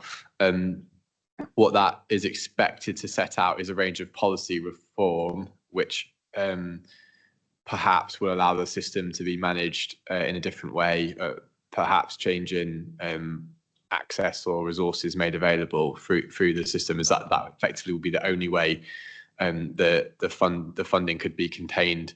So the spend could be contained within the funding envelope given, unless the funding envelope is going to massively increase at a national level. The government have also confirmed that the DSG budget will form part of kind of the government budget rather than something which local authority are responsible for. However, they have said, and I think it's quoted in the paper, that the latest narrative is along the lines of where a local authority is managing that system well, they won't be expected to contribute financially to said system. Now that raises a question for Dorset, because as Paul has outlined, Dorset is outstanding for the kind of care aspect of Ofsted rating and has the highest possible rating for local area send inspection. So both within the last kind of 18 to 24 months, those inspections have taken place.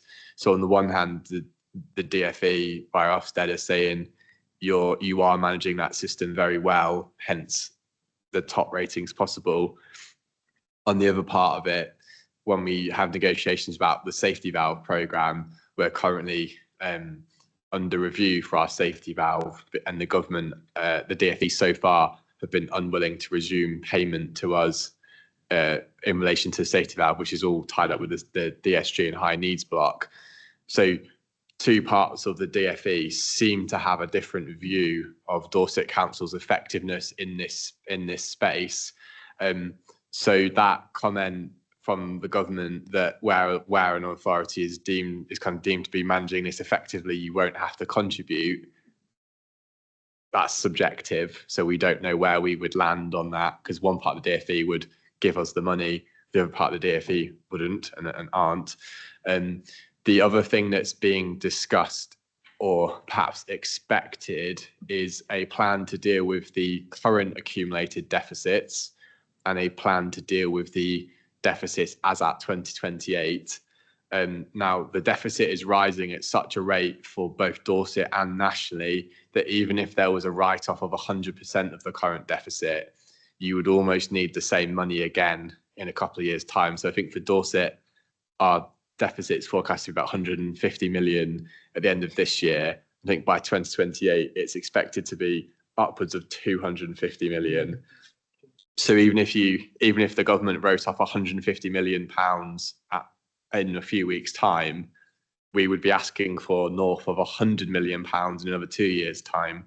So rightly, the government are perhaps saying, well, that isn't good money management. If you went to a bank asking for that kind of mortgage at that, and you went back 2 years later, or overdraft or credit card, and went back that quickly for a similar amount, the bank wouldn't extend you a credit again, would they? They would be asking serious questions about the sustainability of that arrangement.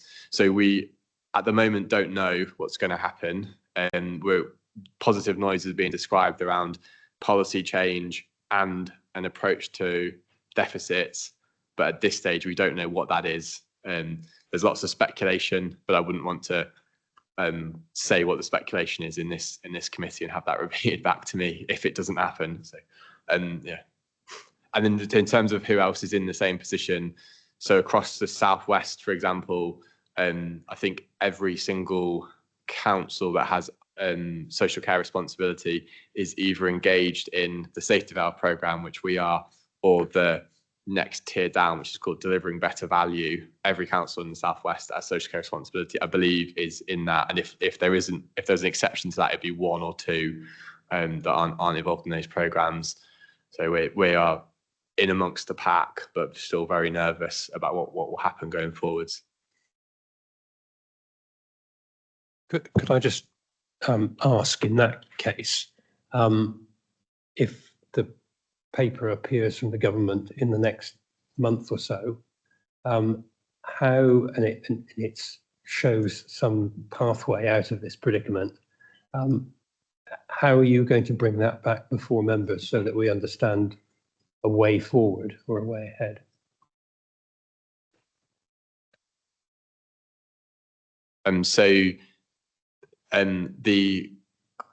We may get something as part of the final settlement. So the settlement that we've currently got is the provisional one, and the final settlement is usually with us within the first 2 weeks of February, which is ideal timing for for all councils that have got to set their budget by around then.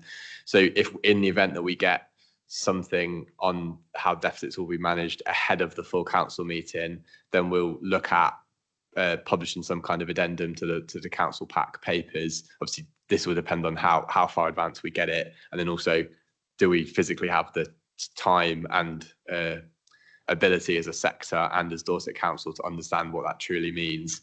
But we'll be sure to bring that forwards. And then if it's not available for the full council meeting, it will certainly be a topic which will feature in the financial management reports going forward. So the Q4 financial report, when that comes through, I imagine it will be available by the time the Q3 financial paper goes to audit and governance in February. So I'd imagine we'll be able to say more at audit and governance which is at the end of February. So there'll be opportunity probably to talk more about that topic there as well. It's great, isn't it? Government sets the money, they set the rules, and yet we're the ones that have to pick up the pieces when the sums don't work. Okay.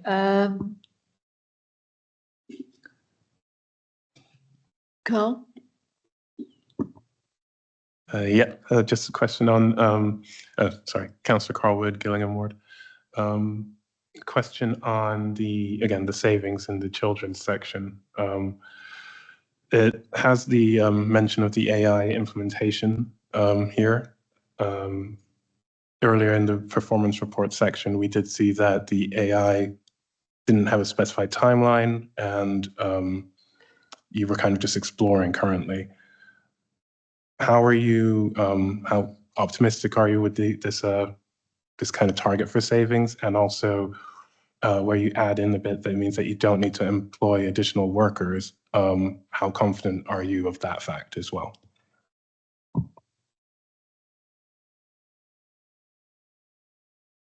So the costing or the identified saving relates to some staff that we've already got in post temporarily. We hired some temporary workers to support us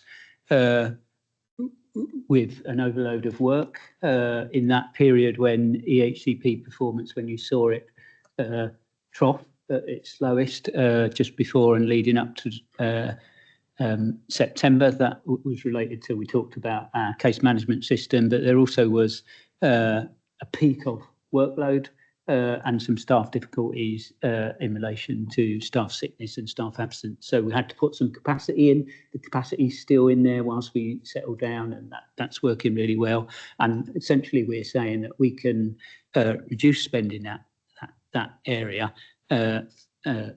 through additional capacity achieved through remodelling our service, our locality service, and so it's a combination, and introduction of AI to support that extra capacity of workers to cope with the extra workload without the need to have additional staff on top of that newly established. So the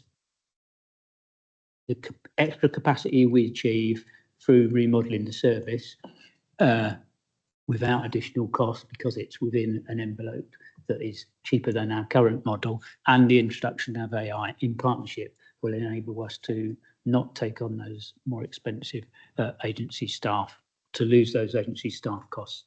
We're very confident about launching the remodelled sort of service model, and we're confident that AI will be introduced pretty soon in that new financial year. We won't be the first council in the country that's introducing it. It has worked in many other councils, and the benefits are being seen. So I'm sorry I can't put a date on it today. Don't want to be overconfident about that, but we are confident that those two things combined will give us a saving. Does that answer your query? Or do you have a supplementary? Okay.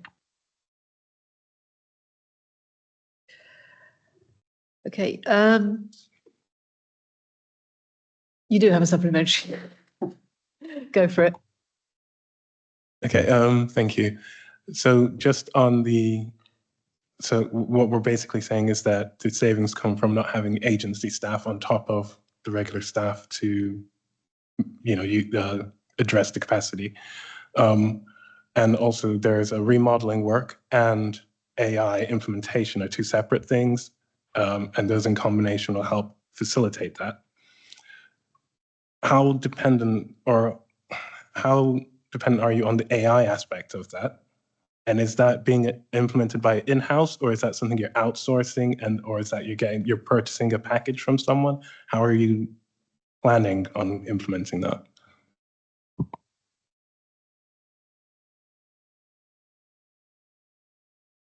There is a programme of work that's being looked at by the Corporate Centre currently that's looking at a number of technological initiatives, and the Corporate Centre, the Transformation Management Office, is looking at implementing a number of technological interventions to support different service areas right across the council. This is just one of them. Another example, for instance, is targeted marketing and recruitment of foster carers, etc. And that Transformation Management Office team is getting on with that work and looking at the pros and cons of in-house models as against commissioned providers.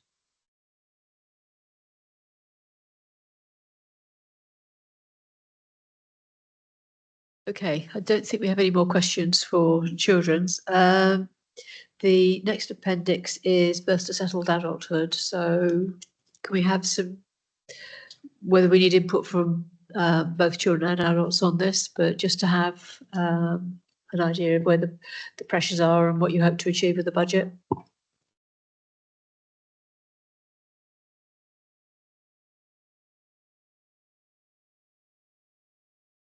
Hi, me again, Paul Dempsey, Director of Children's Services. Actually, it's a partnership service, so colleagues might want to join into the discussion or not. John's in the room, so it's a partnership between Children's Services and Adult Services and Health Services. We do get contributions from our different budgets in Children's Services and Adult Services, and a much smaller contribution from the Health Service, very, very minimal.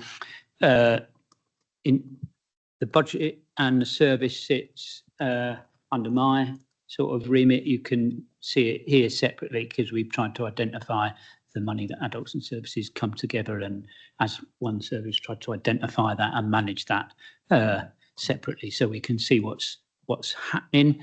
We talked earlier about the plan for next year being a significant growth in the budget, and that growth is to reflect service need. And I talked about that service need being reflected or reflecting the increased need we see in schools with children with education and health care plans, and in the need for more children to attend specialist provision schools.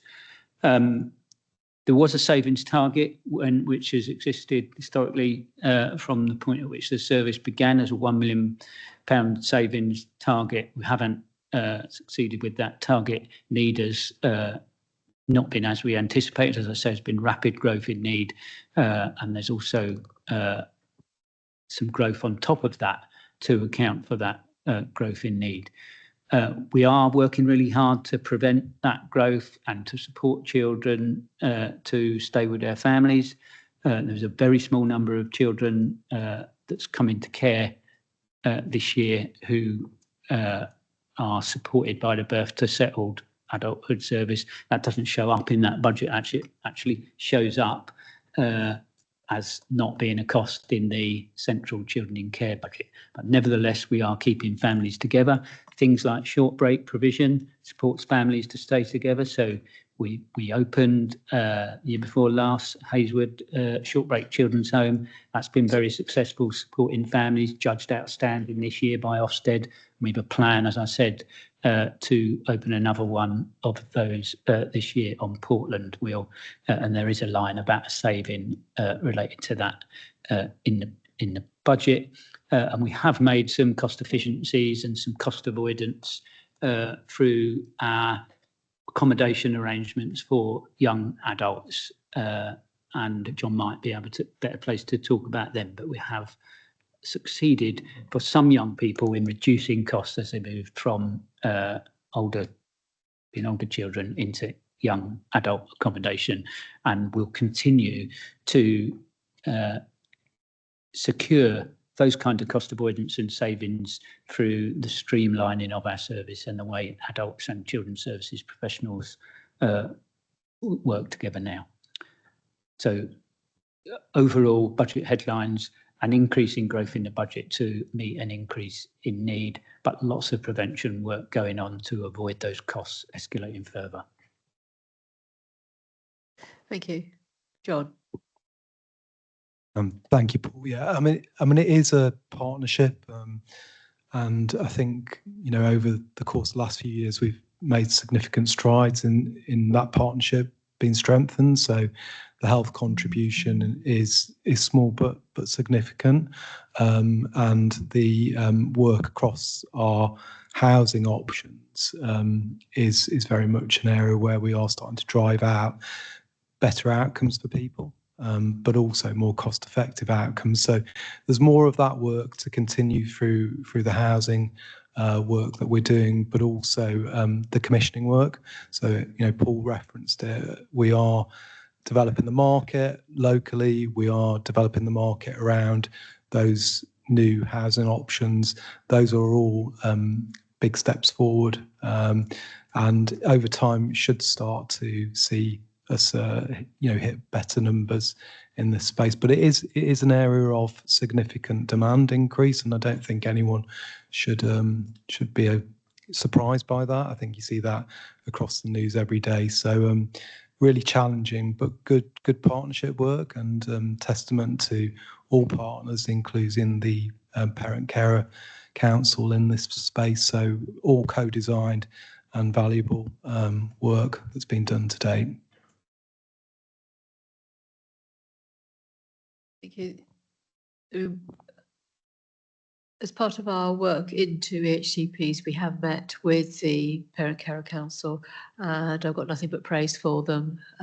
They've been able to do some really good work facilitating us having direct contact with parents and understanding what it's like. So I just really wanted to put that down in writing so that they could see that they are valued, not just by you, but by members as well. I apologise for my cold.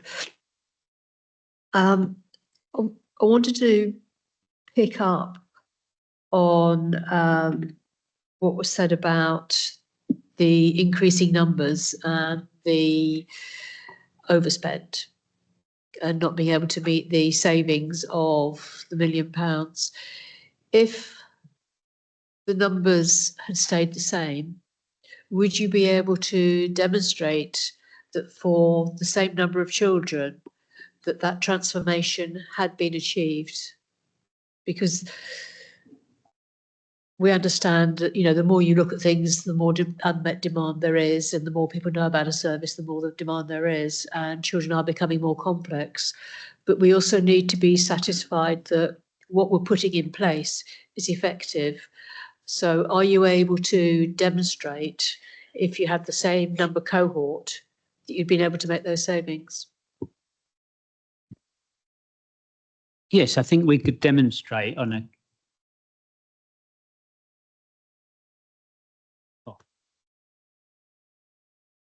If you're happy, Paul, I'm Julia Ingram. I'm the Corporate Director for Operational Adult Social Care and work in partnership with Paula Golding in this space. I think the important messages we would want to say is that we have really good case examples of how the approach is making a significant difference to the outcomes and the lives of people. One of the things that is possibly difficult to immediately grasp is that sometimes that benefit in terms of finances takes time to play out, because the work needs to start early with the young person in order to both change expectations or manage expectations into one that's ambition around independence and employment opportunities. But that doesn't play out in terms of financial return for us until slightly later as the person matures and grows into adulthood. But we do have really good examples of how that approach is starting to make a real difference to the outcomes of young people. In the adult space, we have an increase in the number of people of working age who are starting employment, and that is, I think, directly a consequence of some of the work that that's happening in children's and then in terms of their pathway to employment work. So I think it's probably not helpful to think about every young person having an impact we can measure in that way at this point in time. But there is a lot of evidence that the approach is making a difference, and the Dorset Parent Carer Council is very clear that they are starting to see that fed back in the experience of families as well. That's really helpful. Thank you. Jane. Thank you, Chairman. Councillor Jane Somper, Beacon Ward. Thank you very much for those explanations. Just referring back on birth to settled adulthood and the pressures at that link between children's and adults on working age. I'm assuming that that's been provided a positive forecasting tool for adults to be able to plan much further in advance where those complex cases are going to be and be able to understand the funding for those. I get that works between children's and adults, but I'm not clear on how that might link into the other partners within that service. So if you can perhaps explain that. Gosh, that's a hard question, Councillor Somper. So I think the first thing to say is that, it has improved massively our ability to report on the expenditure and outcomes for people coming through into adults. So this is something that's, been recognised, will, I'm sure, be recognised in our CQC report as really good work. In terms of the health budgets around this space, they're less transparent. In the health system, we don't do this type of scrutiny around transformation, etc. So it's really quite difficult to do that and comment on that. What I would say is in this area, there are targets to reduce health spending, and that will have an impact on our budgets and our performance. That is a factor. You see it in Paul's budget this year, you see it in my budget this year and last year. So these are things that we're trying to address, but I think we can only address it through partnerships. So it's work that we continue with. I think the final point I would say is that, as referenced previously, we have built contingencies into this budget process. So if we are seeing those fluctuations, the wider council budget has that opportunity to pick up where we see pressure. Hopefully that answers to some degree.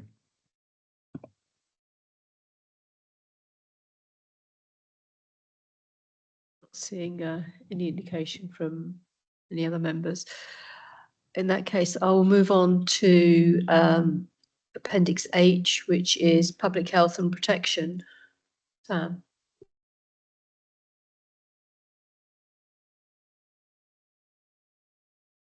Thank you very much, Chairman.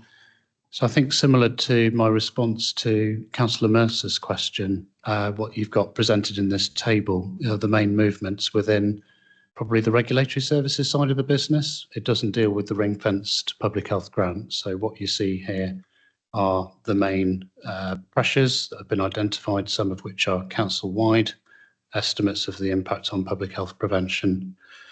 And then you can see some of the unachieved savings that I referenced in response to Councillor Mercer's question before. I'm happy to take questions on any of those elements from members. Thank you. Again, I'll throw it open to be on the committee for any questions. Members of the committee, do you have any questions for Sam? Getting away quite lightly. Okay, So that's taken us through the various directorates on the budget. I do have a couple of outstanding questions that I've sort of held on to in case other people ask them. You recall that when we looked at the budgets last year, we were concerned about the Household Support Fund. And there's not a lot of detail that I've been able to pick up about those or the discretionary housing payments. I wonder if we could have a bit more detail around that, please.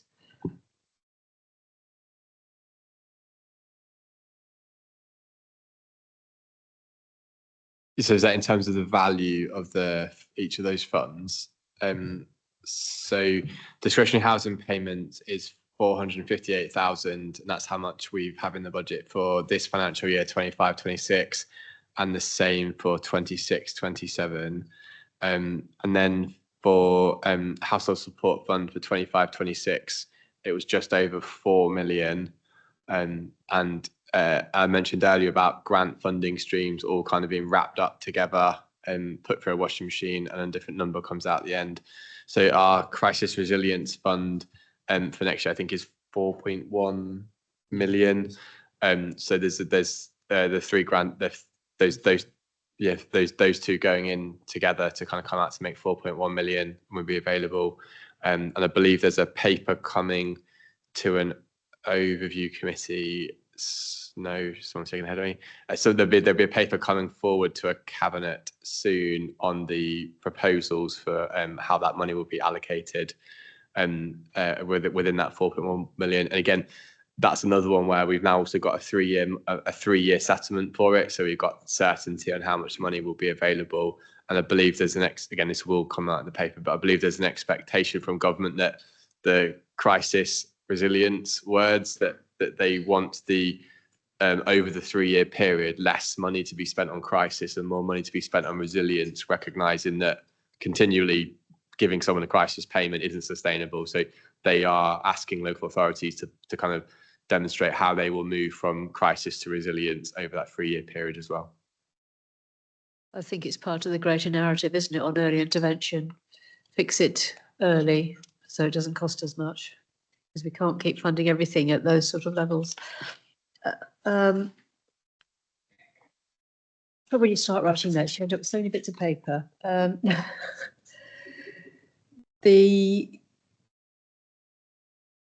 When we were looking at the overall budget last year, there was a concern about the way we were realigning some of our debt, taking it over a longer period.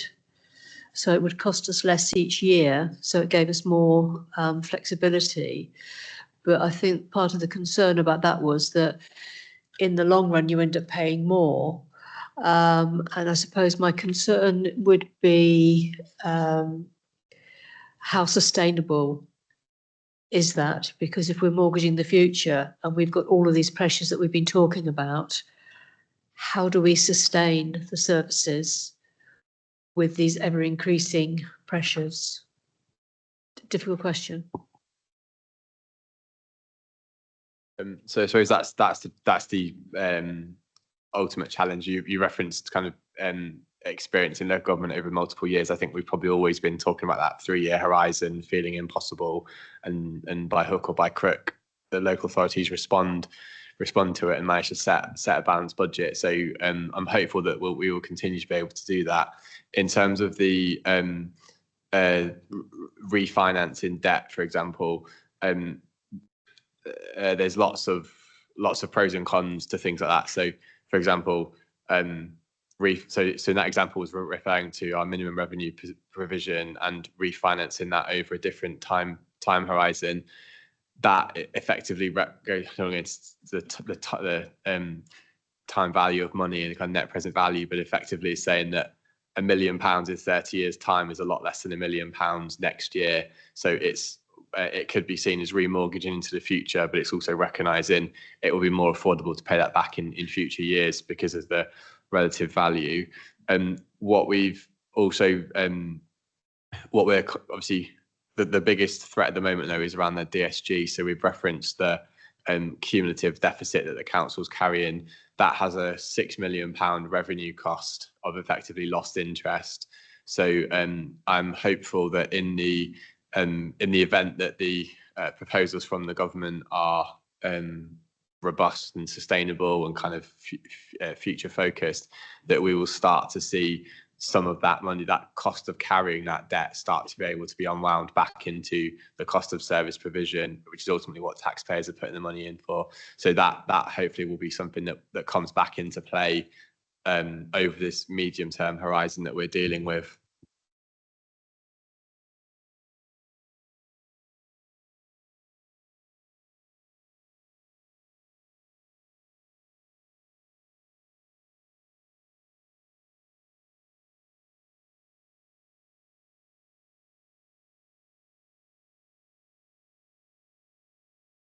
So we've had a good discussion and raised quite a few queries. I think what we need to ensure, and perhaps ask Cabinet, is to be really clear about what contingencies and resilience there exists within the proposed budget, because we've heard a lot about the demand pressures, particularly with increasing numbers through the front door.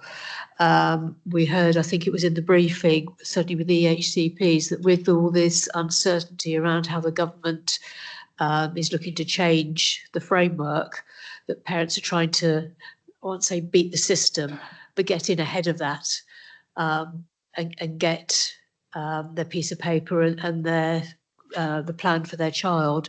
So there's all these sorts of pressures that need to be mitigated, and I think we need that reassurance that you've got the contingencies and the resilience to be able to meet those pressures, because what we can't have is dipping into reserves. You can do it once, maybe twice, but you can't have a budget strategy where you go, I'll just use that. And I know you've built in some contingencies, but we've got to be able to work within what we have available. And I suppose I'm just saying that we need that reassurance. And also it would be very helpful, particularly when we get to the outturn budget for this year, to really understand where the pressures were, what we achieved, what we didn't achieve, and why. Particularly if we didn't achieve, why didn't we achieve it, and how we can, within next year's budget, try and get ahead of the curve on that. Yeah. Are members happy with that as a way forward and a request to Cabinet? Is there anything you feel I've not covered that you would like to have added to that?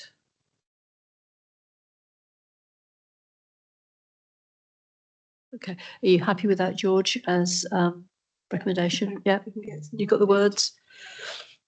Okay, thank you very much on that. That is obviously the substantive item on today's agenda.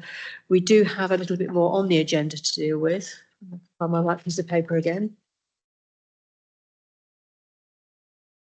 Move on to item 9, which is the Corporate Complaints Team Annual Report 24-25. And I can see people sort of appearing. Mark. Hello, sorry. Welcome to the committee. You're going to take us through the report. I don't know if you just want to just take a sec. If people feel they're no longer required, you're very welcome to go and do something much more important than hear us pontificate. Mark, over to you. Okay, thank you, Chair, and good afternoon, committee. So I'm Mark Eyre. I'm the service manager for assurance, and the complaints team is one of the teams that reports to me. Unfortunately, the complaints manager, Tony Bygrave, who's the report author, is unable to join us today. So if there are questions that I'm unable to answer because I don't have the detail, I'll follow up that afterwards, Chair, if that's okay. But I am joined by Liz Williams, who's the assistant complaints manager, and there are also a number of senior officers from the directorates here that may also be able to feed in some context. So running through some of the key messaging from the report. Firstly, just some apologies really about the timeliness of this report, because it relates to the 2024-25 financial year. And clearly we're coming towards the end of the 25-26 financial year. And we delayed publication until we get the annual Ombudsman's report. And once that's available, we then start to work on this paper for yourselves. But it's also been further delayed because there have been significant pressures on the team that manages complaints.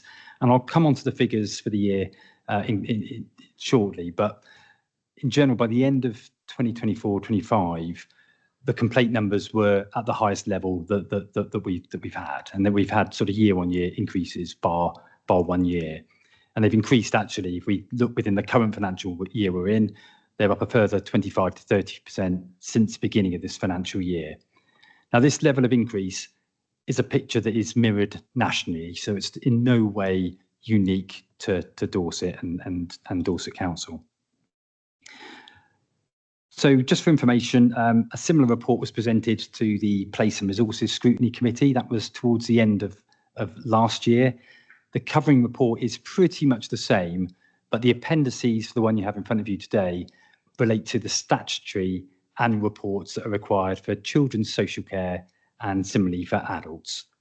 Non-social care cases are managed via our corporate complaints policy, which is a one-stage process.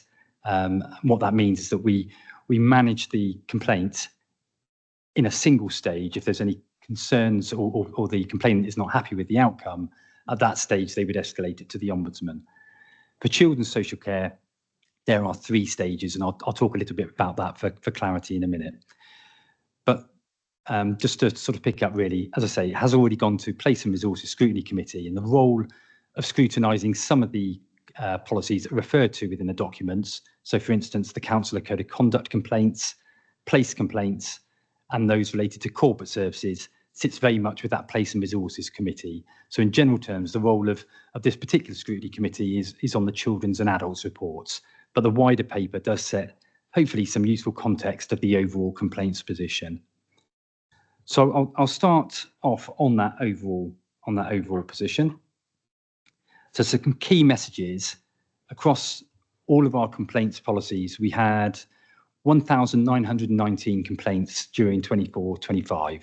So that's a 17% increase on the previous financial year. As I say, that's not just a Dorset issue, it's mirrored elsewhere across the country. And similarly, there are particular increases in particular areas, such as SEN. A particular challenge for the team, and indeed a challenge for those services that are investigating the complaints, is the advent of artificial intelligence, which in some respects is a really positive thing, as it's given a voice to members of the public that may otherwise have found it difficult to frame a complaint. But it has had a really adverse impact on caseloads. And that's both in terms of the number of the complaints that we receive, the level of detail, because sometimes these AI-generated complaints will run into multiple pages, and in some cases also the accuracy, because they'll be quoting case law or policy that isn't always valid. There are rare occasions where the complaints process becomes exhausted, but the complainant continues to pursue that case. And again, we find ourselves in responding to those cases, and often we're finding that sort of like those AI-generated responses will come back in fairly quick succession, which put quite a lot of pressure on the teams. So we've seen an increase each year by 1, and as I say, next year's report will again show an increase. But of the 1,919 complaints for the last financial year, only a small number actually reached the local government and social care ombudsman. So it was 33 in 24-25. Of those that do go through, so of those 33, 85% have been upheld. But I think it's a really positive message that we are generally managing to get things right at the time that the complaint is considered and responded to by the council.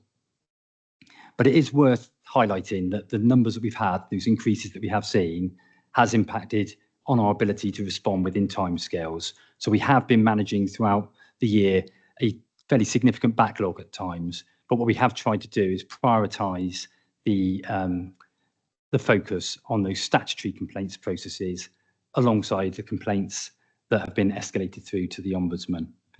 So if I move now on to, firstly, I'll pick up on children's services. So the report notes that there is a higher increase for children's cases. So it's 34% for children's social care cases and 21% in non-social care. So in numbers terms, that's 197 social care, 321 non-social care. There have been equally an increase in cases that go through to stages 2 and 3 and therefore have some costs associated with those stage processes. And the rationale for that is because we have to bring in independent people to review those cases. So it's probably worth me just clarifying those stages for the benefit of the committee if they're not aware, and also for any members of the public that are viewing today. So whilst most complaints that Dorset Council receive are managed under a single stage investigation process, where we give that answer, and if the complainant isn't content, they escalate it to the Ombudsman. For children's services social care complaints, there is legally a 3-stage process that is available to the complainant. So that's that the first stage is reviewed by officers. If the complainant is unhappy with the outcome, they can refer that to the stage 2, which requires that independent review by independent people. And then there's a 3rd stage, which is a panel consideration. And it's been quite rare over the years for complaints to go through those further stage processes, but that is something that we are seeing an increase in. Moving on to adults complaints. Adults social care cases have shown a 60% increase. That's at 126 in that financial year, and 6% for non-social care, which is 133. That 60% for adult social care complaints sounds like a big increase, but what I wanted to do was just reassure the committee that this increase is in part through improved processes at the point of entry. So essentially, what we have is a more accurate and representative picture of complaint volumes. So things that would previously have been submitted via MPs, for instance, or via the chief executive, are now being managed through that complaints process. And I think it's a point worth making that although complaints immediately sounds like a negative issue insofar as somebody has felt the need to raise a complaint, in many ways, organisationally, there is a positive to that in that it provides us with a heads up of things that aren't working as well as we would like them to. And what it enables us then to do is to learn and improve. Of those adult social care cases, 8 were upheld by the Ombudsman. And I think, Chair, I think that's probably the main points I was going to run through in terms of an initial pick out of key points within these reports. Thank you. Thank you very much. Again, I'm going to go to non-members of the committee if there are any questions. Okay, Jane, you indicated.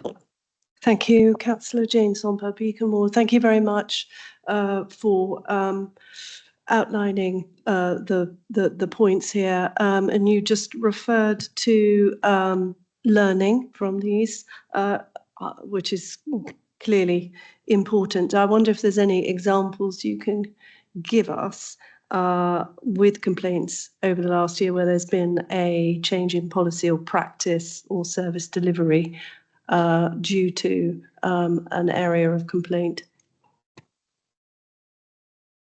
There are so many learnings, it would be hard for me to pick out a specific one, but each, you've got these reports, and at the back of the reports are all the learnings we've had for children, social care and adults, so you can peruse them and see what the learnings are and what has been done to improve the service. So that's probably the easiest way to find that information. They're listed on the back of both of those reports.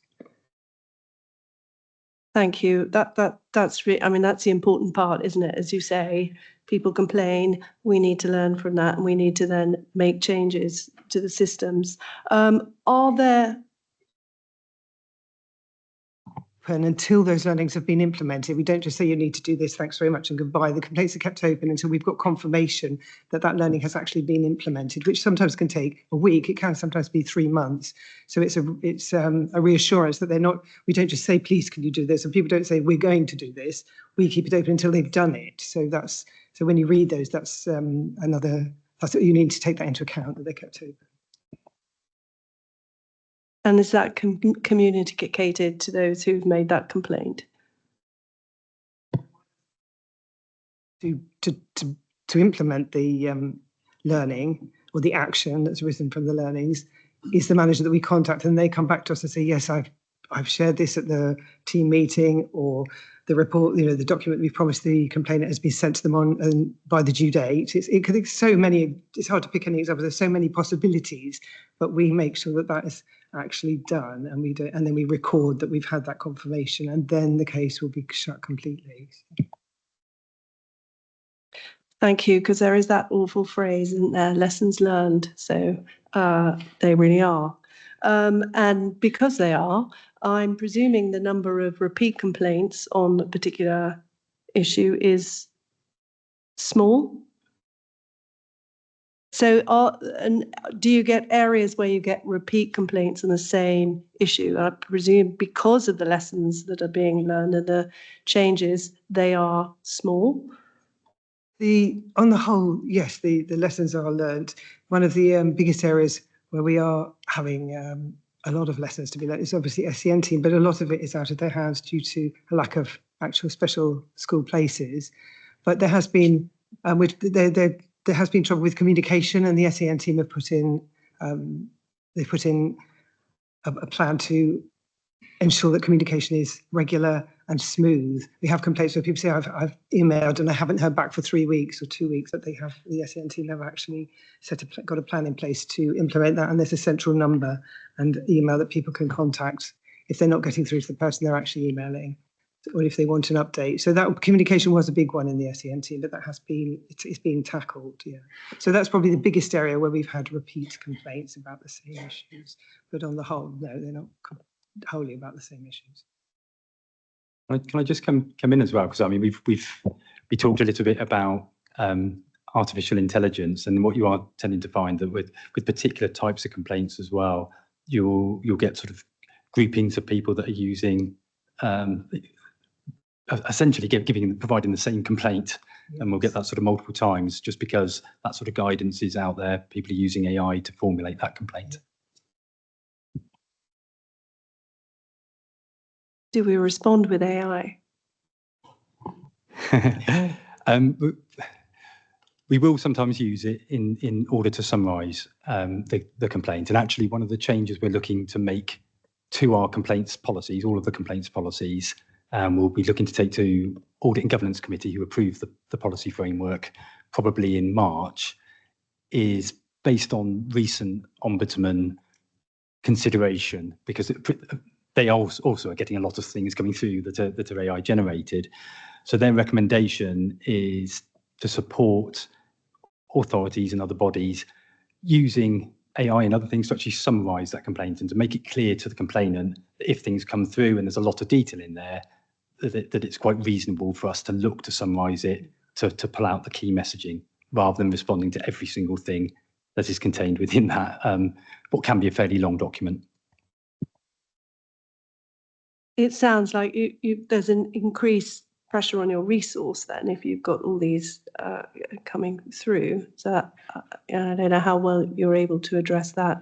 I've got one final question around impact on vulnerable people who've made a complaint, and whatever that might be, and how confident you are that the delays in responding to that complaint are not compounding their negative experience. If I start with this one, and then maybe Liz adds some extra comment, but one of the things that we have been doing, regardless of the numbers of complaints that we have come through, those that relate to social care are prioritised. So we are looking to deal with those. Whilst we've had in other areas possibly sort of about 4 weeks backlog at times. Yes, yeah. That wouldn't be social care or social care complaints. We've had to, because of the volume, when we're allocating each one, we always prioritise social care. Yeah. So that they don't, as you say, if it's a vulnerable person, we wouldn't want them to not get their complaint heard. So yeah, social care is prioritised. Gone very quiet because the microphone's away. I think that was me stealing the microphone, Chair. It's my fault. I was just saying that social care complaints are prioritised above others, which is unfortunate, but because we have a backlog, as you rightly say, it's important that we address the social care ones as soon as possible, so they are our priority when allocating each day. I'm going to follow on from that, particularly in the case of children, especially those with extra needs.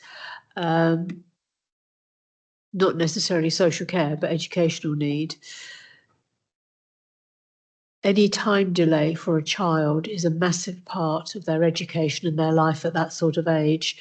And I would be really sad to hear that they're not being a priority because it can make such a big difference.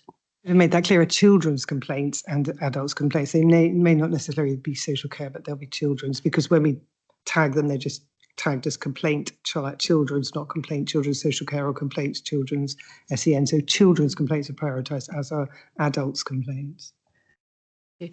And if I just also go back to Jane's point about communication, when we looked at this report last year, one of the big things in the report was poor communication, and yet you've just said to us that there's learning and there are changes, and yet a year on, that's still one of the key factors that is coming through as a theme in the complaints. So I wonder if you could give us a bit of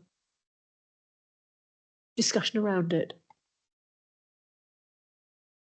The communication is an issue. It's I don't want to generalise because I'm not in a position to, but staff are under a lot of pressure, so communication can be a problem, especially if someone's emailing them a lot of times a day. For example, I've got one case where the lady's sent 17 emails in one day, and then they say, you haven't answered me, but it's very hard for someone who's on the front line to answer 17 emails in one day. But I can't, communication is still an issue, yes, it is. But I think, as I say, it's not really for me to comment, probably more for Paul, but yes, it's the pressure that staff are under, I believe, that is causing the problem. Did you want to come in, Paul?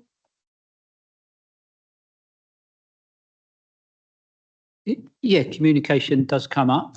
It would be lovely, wouldn't it, if it was a quick fix, one complaint about communication and we put an intervention in and then we never get another one again. That would be ideal. We have a change in workforce. And changing situations. So we're always working on workforce development and training people to do the things we want them to do. And that, that's an ongoing process. And sometimes we have different pressures. So we did sort of refer earlier to a particular time in the year when workload went up. Well, it's not gone down, actually. We talked about the need for extra staff capacity in order to deal with extra need and demand in that sort of SEND EHCP space. So my job is to give staff the capacity and the time to communicate appropriately and suitably with service users, and we're taking steps to do that through the extra capacity we're putting in. We talked about earlier, we're centralising our assessment team and our planning team, as I said earlier, in order to create a robust process and a dedicated team at the front door, just doing that sort of responding and assessing and planning. So yes, communication has been an ongoing theme. Have we fixed it at this point? No, but we are putting strategic interventions in place to support staff to have the capacity to respond and communicate to people appropriately. Our staff have been bombarded by, as you sort of indicating, a number of letters, emails, etc. Lots of them drafted using AI and very, very frequently. So we're trying to support staff to manage that.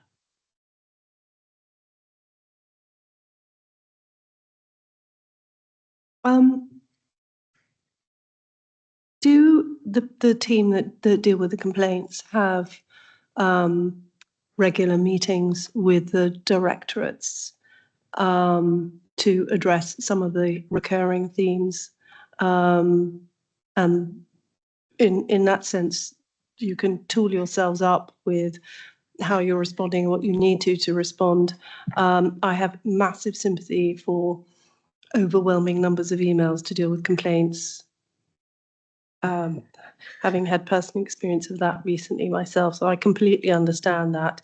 All that coming in all at the same time. So having those regular updates with each directorate, I would have thought would be helpful. I would assume that you do that.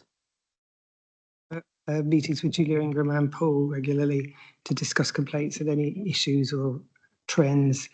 Sorry, we're not on, or any issues or trends that are emerging. Yeah, we do have regular updates with directors.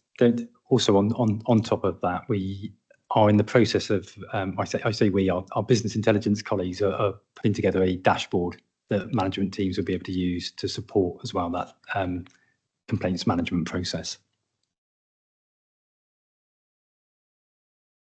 Julia.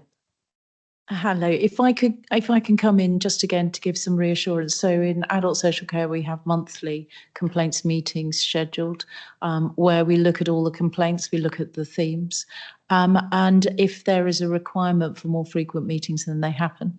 I have direct and frequent conversations with complaints teams, both about those people where we don't seem to be able to resolve their issues no matter how we try, but also about some of those common themes. And a lot of the reasons why the complaints into adults has increased is because of the close connected working between the directorate and the complaint service in terms of how we improve it. Complaints are healthy, I believe, because I think it's really important that we get feedback from our people who use services and draw on care and support to really understand when we don't get it right.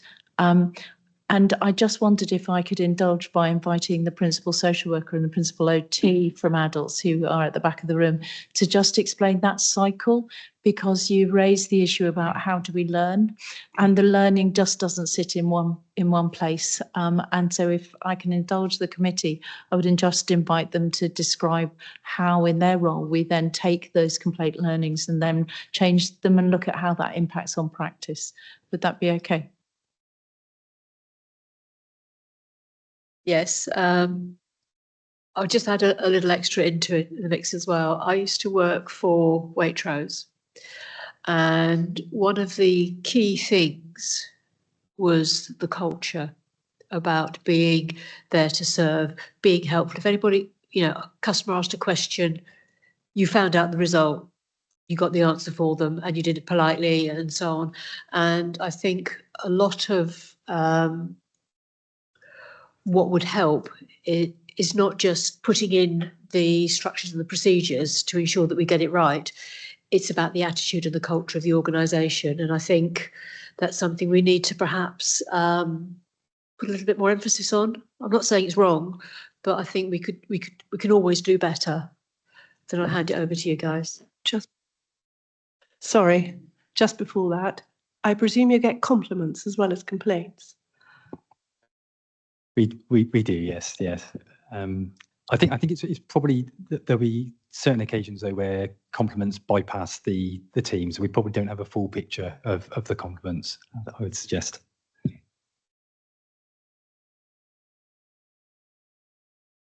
Hello, committee. Richard Christian, Principal Social Worker. So I'm the professional lead for social workers in adults. And I'm here with my colleague. Hi there, I'm Gemma Stokes, Principal Occupational Therapist for adults. In adults, we have a continuous learning cycle. We have a quality assurance team within adults, within which the principal social worker and principal OT sit. Work obviously very closely with Julia and the team and the complaints team, and we will take thematic learning from complaints, build them into our practice guidance, our guidance for practitioners.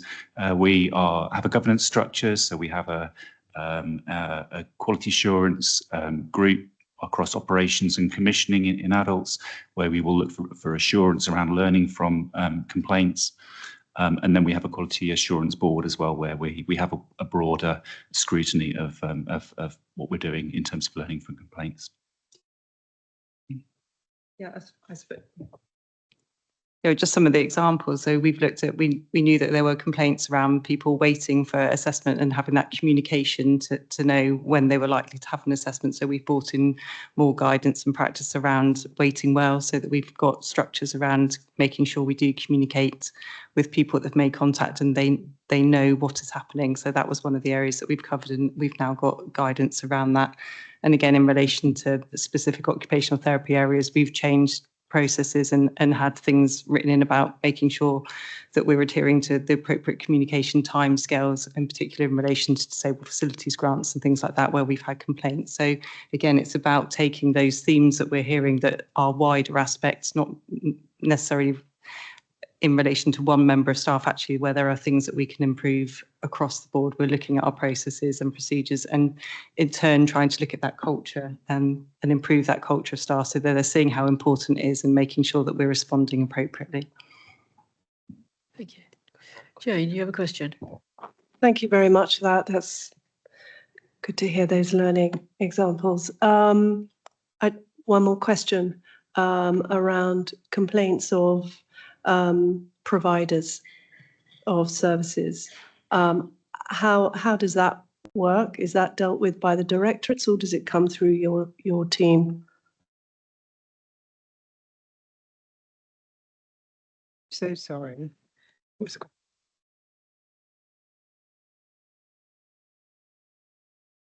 I'll repeat it. Okay, sorry, yes. So I'd like to understand how complaints are dealt with about providers. So those commission services, whether they come into your team or are they dealt with directly by the heads of service of directorates? We do get complaints about commissioning, and we would deal with them in our through the usual complaints process. And I don't know if obviously the team probably gets some that perhaps don't make it to us. I don't know, but yes, we do deal with commissioning complaints. Yeah. It's our job to, even if, because we've commissioned the service, so it's, they have a full entitlement to the complaints, to use the complaints process. Okay, are there any members of the committee that still have a question to ask? So, Julia, sorry. I was just going to supplement that. We do get complaints from providers, but they come in through a number of routes. Sometimes they come in through in the form of a safeguarding referral or contact, and those are dealt with through following our safeguarding procedures. But Liz is absolutely right. As the commissioners of those provider services, it's our responsibility to ensure that those complaints are looked into. Depending on the nature of the complaint, that will either be dealt with by Sam Paul's team through the commissioning route, or it will come through the operational route. But we may well ask the provider themselves to instigate the investigation and feedback to us. So the outcome of that complaint system, does that marry up with the information that's done through the central team so that we get an overall picture?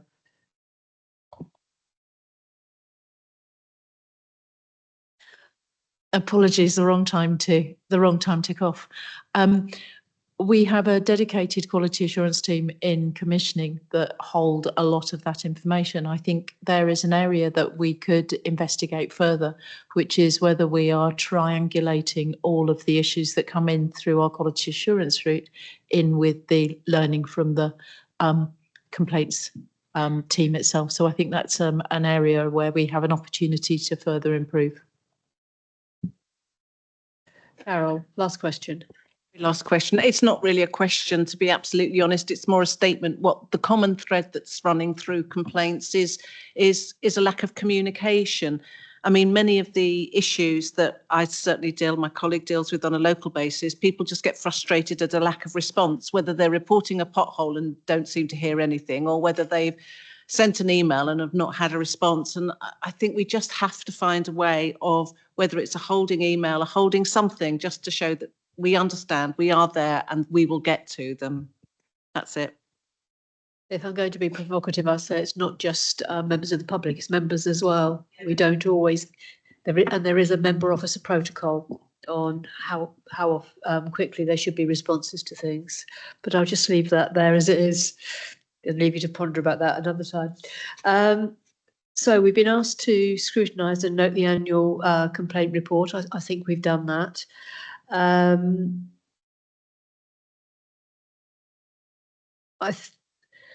It would be nice to see that there is some more effort put into the learning and the embedding when it comes to complaints and how we deal with that. So we try and manage it going forward.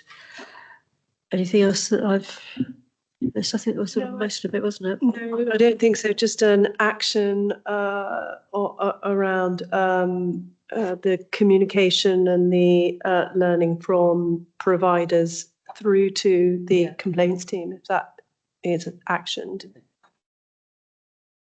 Yeah. Improve. Yeah. Okay, you got that, George? Thank you. Okay, the last item on the agenda, as we have no exempt business, is the work programme and the forward plan. I did have a quick look through, and obviously we've had the CQC inspection alluded to, and when that report is available, it would be nice to have it come to committee to see what the action plan is and so on, so that we can help with the monitoring of any actions that come out of that.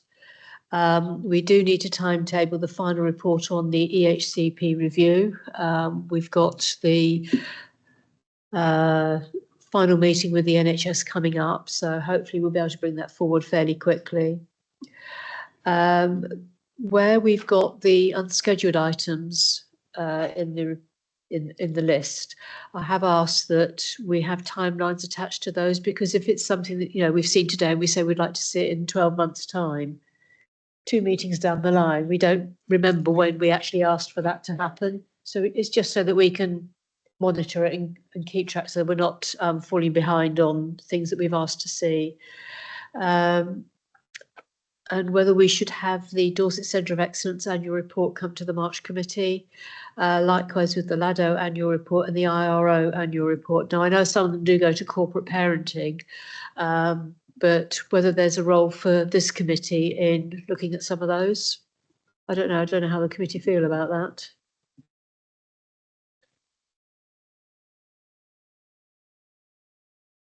Yeah, just in terms of time frame, it feels a bit retrospective, given that they've already been to corporate parenting.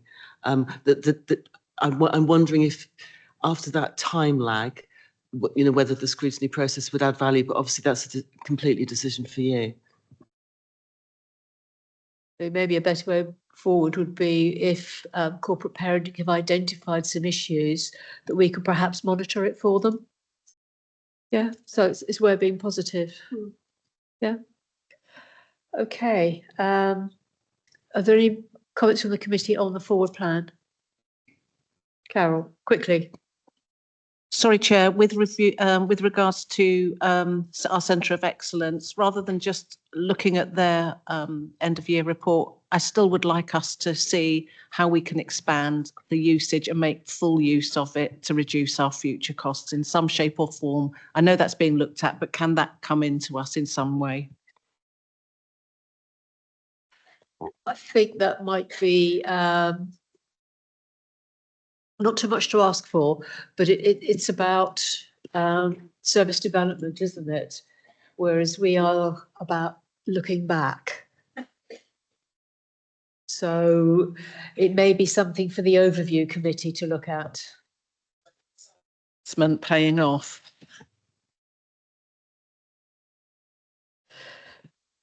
Thoughts, Paul? Is it something that you could bring forward to us for a bit of information?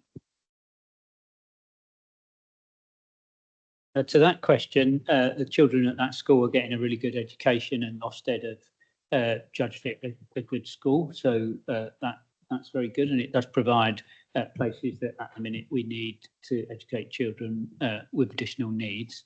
On the consideration, members do see it as shareholders. We have a shareholders board regularly, which Jane is on, and those kind of issues have been and are being discussed. So there is a forum where members are hearing about and input in and driving the work and the strategy in relation to Dorset Centre of Excellence. So